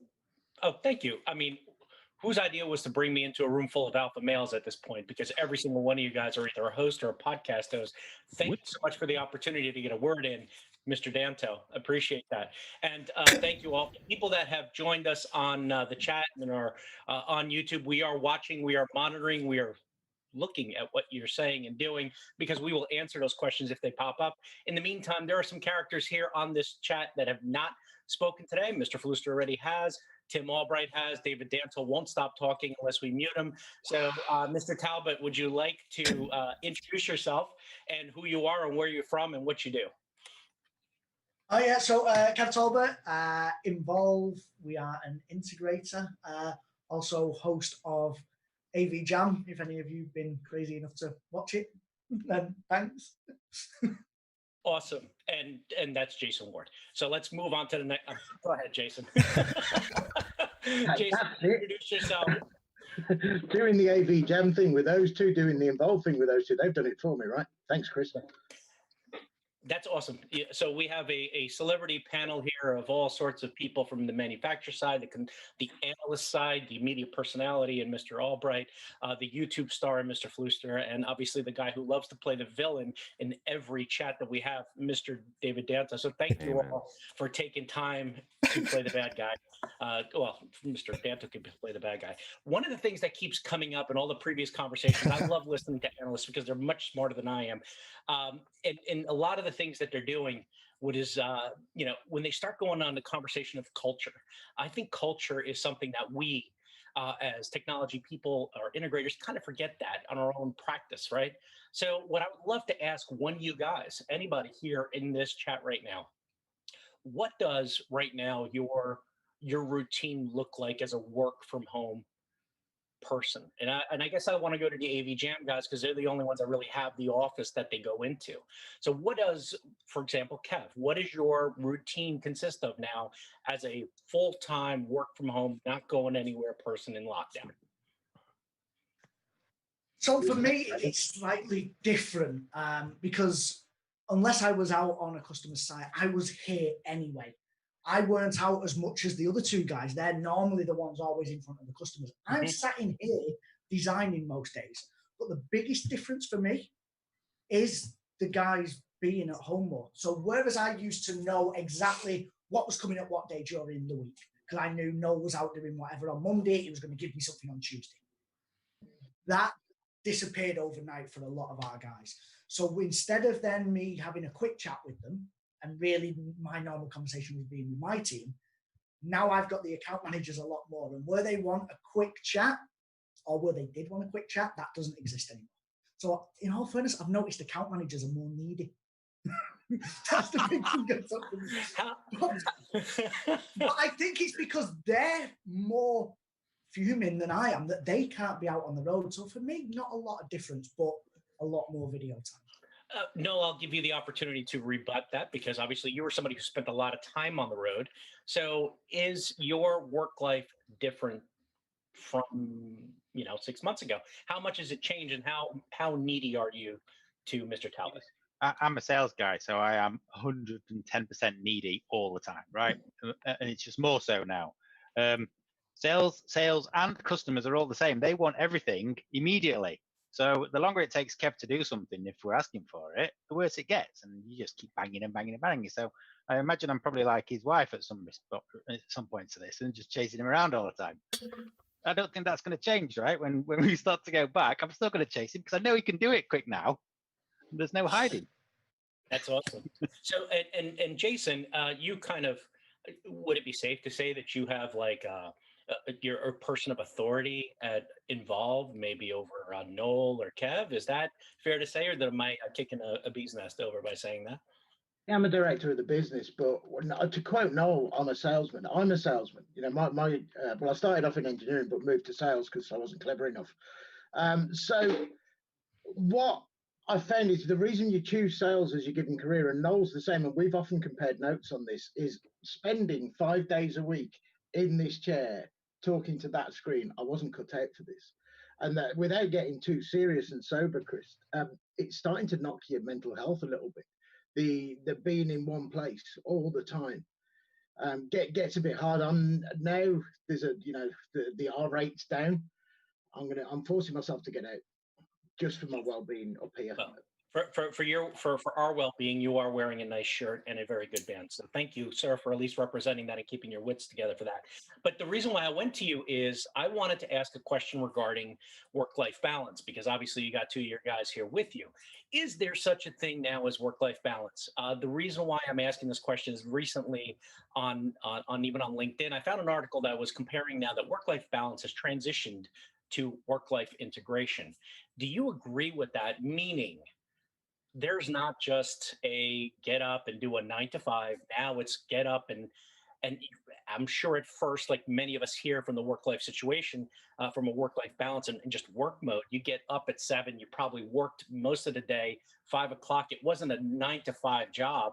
You maybe took an hour for lunch and then you came back and then you checked emails after dinner possibly. Do you see now work-life balance getting all kind of kludgy and now becoming more like you're now working in your life and it's just integrating parts of your work into your day? Is that a fair statement? What are your thoughts on something like that? Yeah, I completely. But you still try and find the boundaries between the two. Sorry, David, carry on as well. I'd love to hear you. Oh yeah, I think it's just a great thing. It used to be that a third of our day was miserable. It was someone else's time doing someone else's stuff that we didn't care about. I show up 9 to 5 and I look busy and I do enough that I don't get fired and I hate my job and I'm happy because my boss isn't too mean. And then I go home and that's when my life starts. And that's just not natural. It's not normal. Work shouldn't be work shouldn't be something that we suffer through. We should find work. It doesn't, and not everyone's going to get a job that they love. I know that's the dream, but we get a job that has some projects that we find interesting. And throughout the day, you just do your projects. And maybe one project is, oh, I got to edit this podcast for my business. And another project is, I want to set up the new table in the living room. And another project is, I got to clean out the kitty litter. And another project is, I got to do this proposal for work. And they're all things that I have to do and some that I like doing. And I just do them throughout the day. And you feel so much freer then, because sometimes 2 a.m, that's when an idea strikes and you want to work. And if you're being paid 9 to 5, I am not giving you my 2 a.m. time for free. You're not paying me for that. So I wind up working when I'm not inspired, and I wind up not working when I am inspired, and I wind up not being free to do what I want. It's a really wonderful, healthy thing to take a walk after lunch. And you can't do that if you're 9 to 5 unless you cut half your lunch. But if you're free, you could take a 3-hour walk after lunch, and maybe you might have to work late that night, but it's your life. It's all your life. It's not your time and their time. It's just you doing your stuff. And I'm happy David, that way. I think there are two critical points here that we look at the first section that Neil moderated, and we look at the section that Tim moderated, and both of them were all around these points, but nobody actually made them dead on. We're in two transitions now that need to take place, and I'm speaking as a guy who's worked remotely for nearly 2 decades at this point. The first one is we are now transitioning from a knowledge worker standpoint from an hours worked position to an output position. We are no longer going to be judged by how much time we put in at a desk, wherever that desk is. What's your job? Is it your job to bring in 14 clients? Fine. Did you bring in 14 clients? I don't care if it was 2 a.m, 3 p.m. Did you get your reports done? I don't care. So now we're now going to judge employees when the managers come up to the skill levels, and there are managers who manage remote employees before. We're going to judge them by what they've done, not where they are, and that's tremendously freeing. The other thing that's more physical than esoteric is from a guy who's worked remotely for a long time. You're looking at, this is my signature office. This is where I go to work. When I am at work, I come down here to this spot. I have a spot. I'm lucky. Not everybody has had that at home because not everybody's been doing it as long as I am. But when I don't feel like working, I get up and go somewhere else. I'll still answer my mobile phone. I'll still answer an email or a text. I'll be there for my colleagues. But mentally, I know when I'm down here, I'm focused on work. And when I'm not here, I'm not focused on work. And that kind of takes the edge off of this idea that we're all stuck working from home, because it's still a place mentally for me to go. And, my wife, my kids, my cats, they all know that when I'm down here, leave me alone, I'm working. So it's when you can build those barriers and be judged by your output, not by your hours, it's going to be a tremendously freeing experience for everybody. It will grate on people, like Jason said. You'll be able to have this work-life balance. It just works at that point. Couldn't we adjust into sorry, Kev. Couldn't we adjust the at work experience, the office experience, to kind of mimic that? Maldo made a good point. When you're 9 to 5, you can't just get up and take a walk. Why not?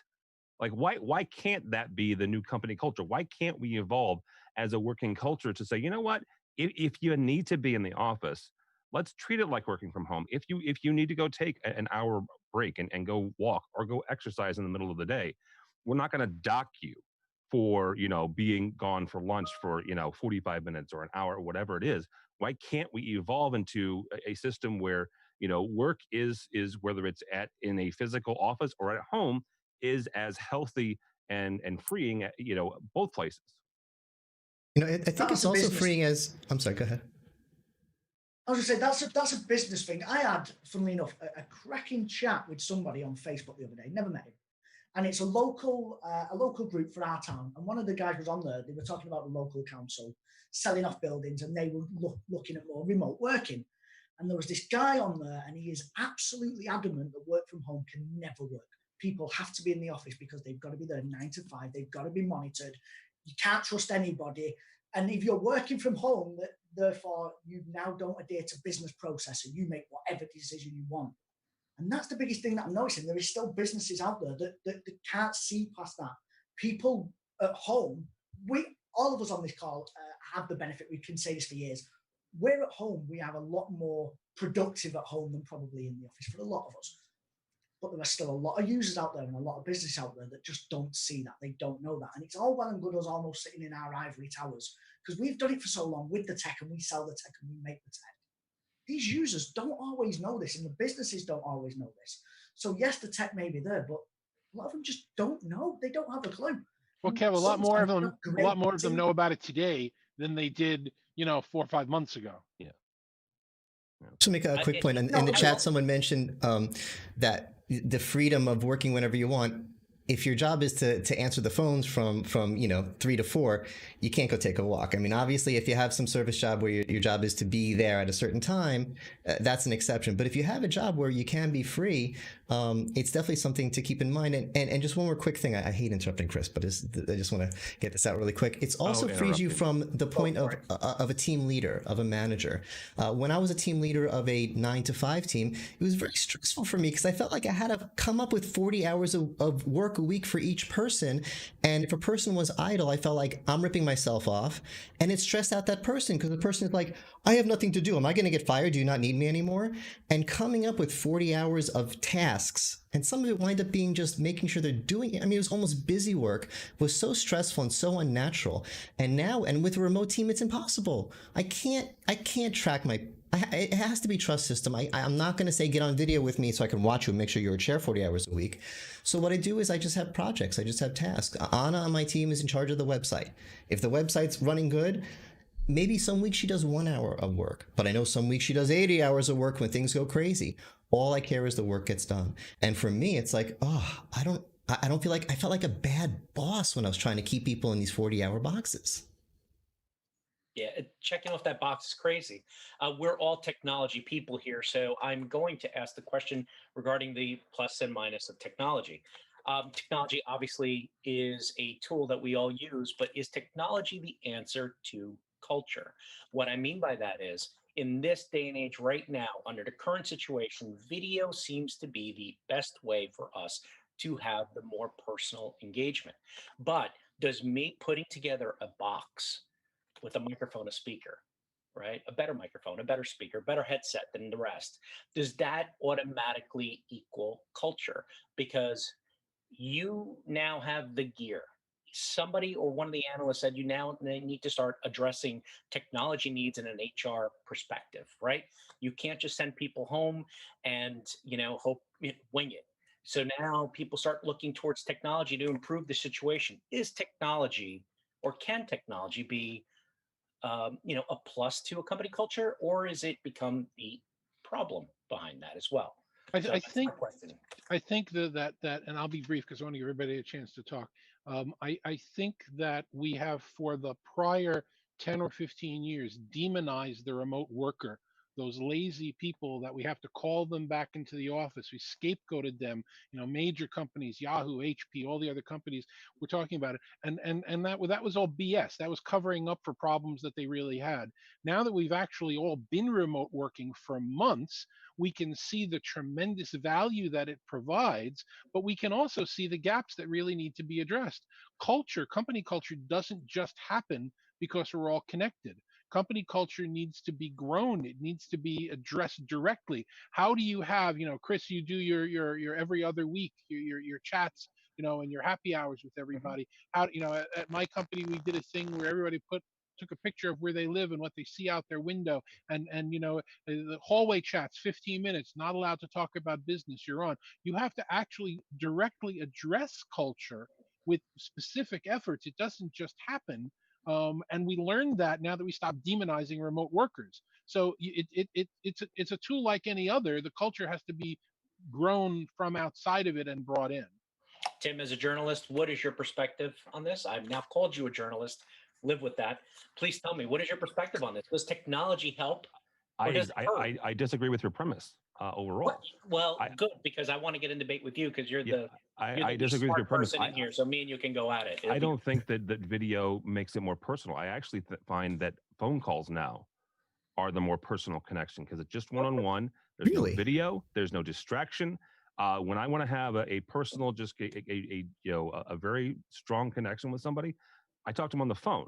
Video now is what we do for business, right? It's what we do for every day. It's Danto's talked about the fact that he's been remote for 20 years. He was doing video on dial-up, for crying out loud.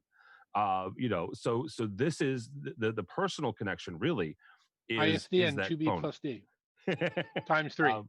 Times 3. ISDN line. But yeah, that's I find that to be the more personal one, and I like David's part about having structuring things where you purposely talk about each other, right? You make a connection. My salesperson is remote. She lives nowhere around us, right? So as does our editor. So they are both remote, and we have weekly meetings for both sales as well as just a team meeting where all 4 of us kind of get together and we all chat about everything that we each need from each other, plus what's going on in our life. So So now, obviously, you didn't get my fax that I sent you this morning that said, "Oh, good Lord!" So you, sir, are not right. You're wrong. Neil, I have a question for you. Since you are the weekly video user, right? Somebody who actually puts on a show every day. You've changed your model. You weren't a video guy. You were what you were prior to this. But since obviously the lockdown, you've went more to video. How has that changed? How is your engagement, for example, with your customers, with the end users, with people that are watching?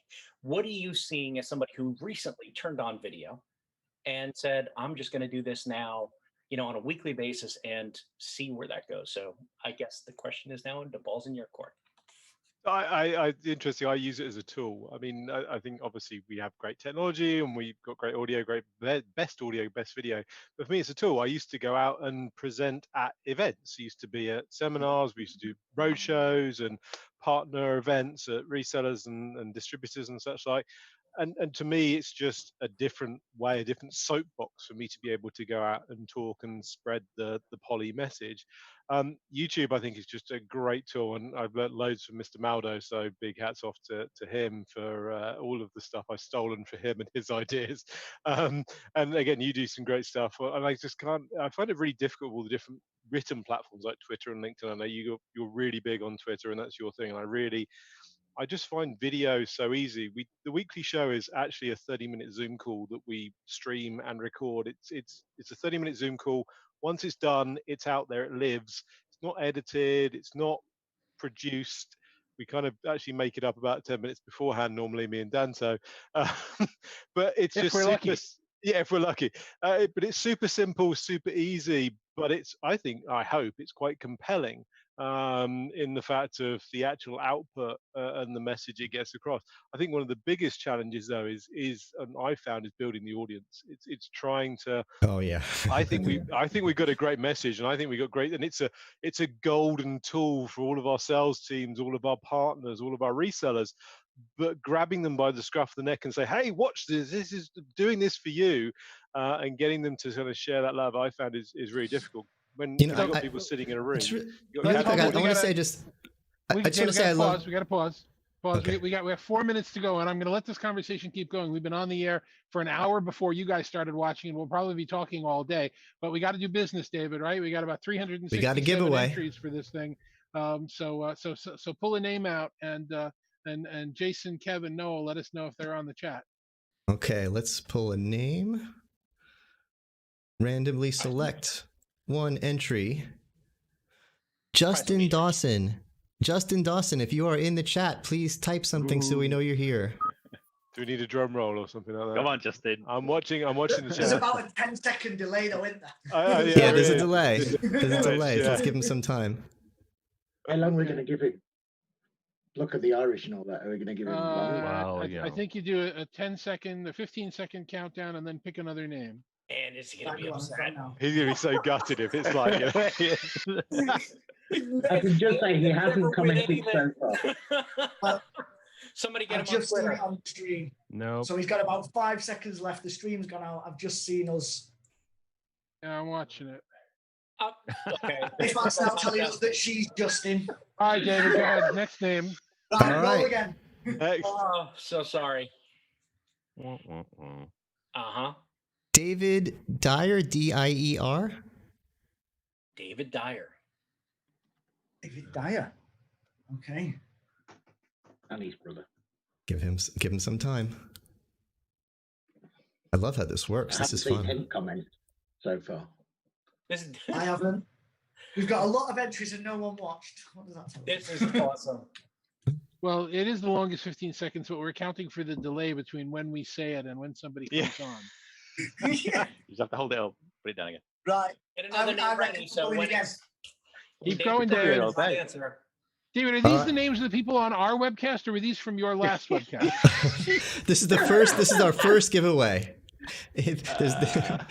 Normally that would be a fair question, but this is the only giveaway I've ever done, so it has to be right. It's going well. It's going well. Eric Klein. Eric Klein? Eric Klein. Next time we'll do it so people have to type raffle in the chat to enter or something. If Jack Daniels comes up as a name, please do not say it. We're gonna have to go over that. Yes. Hey, two more names, David, and after that, I'm giving it to Neto. Oh. All right, so I'll give it away. If that will be fuming, by the way. She will, bless her. So Eric's not there. Okay, next name is Frank Padikala. Oh, Frank, yeah. Frank. Panicala. Come on, Frank. Wow. If these guys aren't watching, I know, right? mad. Frank. Oh man, they didn't get the rules that they needed to be here. Oh man, it's not spelled different.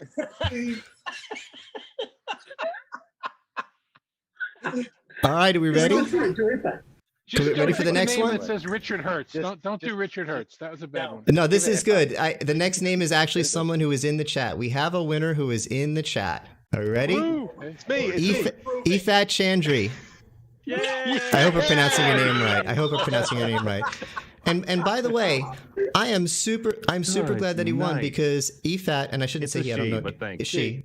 Okay. I'm so glad she won because she's been chatting this entire time and engaging and saying smart things. And if it isn't for the chat, this is so much more fun with you people in the chat. I gotta tell you. Although I'll be honest, she hasn't replied yet.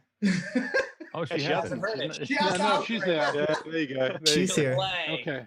See, I'm a little bit disappointed because now I got to figure out how to get this to the UK, right? No, just doesn't Neil have one? Well, this is not the company's. This is mine. I'm giving away mine. We're gonna make that clear. That's just something that Danto's giving away, not the company. Nice guy. So I will Congratulations, figure out how to Ifat. get it to the UK. I can't use UPS. I'll probably have to use DHL. So make sure you spray it with alcohol before you get it. Okay, you guys want to finish the conversation? Do we continue want the to shut this conversation? down? Do we stop? What do you want to do? It's up to you guys. And why don't you ask a last question to everybody, Chris? We can go a little long and then we'll shut it down. Oh man, as far as work, do we stay on the cultural thing? Because, all right, let's stay on the culture and HR and that sort of stuff because we're all HR experts here. Really? Yeah, right. I missed that fact too. You missed that fax too, because that was on yesterday's. That was a telex. That wasn't a real fax. So what I want to actually ask the question is something that was brought up by the analysts. Is the best talent in your backyard still, and what's preventing people from doing that? If you are a quality, marketer, if you're a quality engineer, or if you're a quality, like I'm going after the product. The positions that really can be done from anywhere. What's preventing you from hiring? Tim, you're in St. Louis. What's what's stopping you from hiring an engineer in Alabama? Or Jason, what's preventing you guys from actually going global with and picking talent outside of the UK, outside of obviously, I guess maybe, taxes. That would be a thing. In tariffs, we know about tariffs. We've been recruiting regardless of location in the UK for 10 years now, Chris. So they haven't had to. Our team hasn't had to work near our location in the Northwest. We've always recruited on talent first. Since this began, it has crossed my mind more than once. That talent doesn't even have to be the UK anymore, and that day's coming. I do think that's coming, right? Now surely we're going to see a day where we'll recruit an expert regardless of country. I don't know how you'd handle all the People have said it today, right? That the time zone was generally the worst thing about it, but nobody works 9 to 5 anymore. You can answer an email at 11 at night in the morning, at 4 in the morning. It really doesn't matter if you're that way inclined. Jason, I was just handed this. They apparently recruited you from a place called the Midlands, and nothing ever happens in the Midlands. So I guess it works. Thank you. Thank you. It's Boston here, Chris. It's brilliant. Everyone loves it here, mate. For those of you watching that's not from the UK. That was an inside joke to Mr. JP. So. Anyway, thank you, everyone. And I guess we'll go around the horn and let's hear where we can see, find, and search out you people online, because you're all very talented, very funny, very amazing people. Some of you have great hair, others don't. Kevin. So let's start with. You remember the first bit, right? Let's start with Mr. Neil. Neil, please, where can we find out more information about you? Every Monday, Poly Weekly News on YouTube. Just Google Neil Poly. You'll find some all kinds of weird stuff, but you'll hopefully find my YouTube channel, Twitter account, and LinkedIn account, and just come say hi and please watch some of my stuff. Absolutely. Check out Neil on YouTube and Twitter and what he's doing with the Poly Weekly News. I'm sorry I was giggling, but somebody says that Jason is from Middle Earth. So that was and that he doesn't look like a hobbit. What is that all about? No, where can we find out more information about you, Involve, AV Jam? And I will ask the same thing to your guys, so you get 3 times to put the PR on this one. Go ahead. Awesome. So I'm at Noel on Tech on Twitter. Noel Kennedy, you can find me on LinkedIn. On other Twitter for our AV Jam crew of absolute chaos is at AV Jam UK. Absolutely. And if you haven't listened to AV Jam, you're missing out, because you're just missing out. You're absolutely missing out, without a doubt. Mr. Talbot, where can we find out more about you and obviously AV Jam and Involve? So Kev Talbot on, I think, whatever I am, Twitter, LinkedIn. Involve is Involve VC. AV Jam website, Twitter, LinkedIn, and I'm glad Noel said the at AV Jam UK, because I always get it wrong and I think I missed the UK and keep getting told off. So I'm glad he went first. So we're there. Awesome. Jason, where can we find out more? Where can we find out more about you, sir? They've done all the big stuff at JP Ward. Just to add, Kev's come up with some great ideas to start stirring the pot again. AV Jam will be back stronger, to quote Croce, soon with some good shows. Frank, I hope you're watching. We plan to record with him soon. Ironically, Frank just popped up on the chat. Yes. Whoops. All right. Mr. Danto, the guy who, like I have said, you are always the designated bad guy and play the bad guy on these podcasts. Where can we find your grumpy self?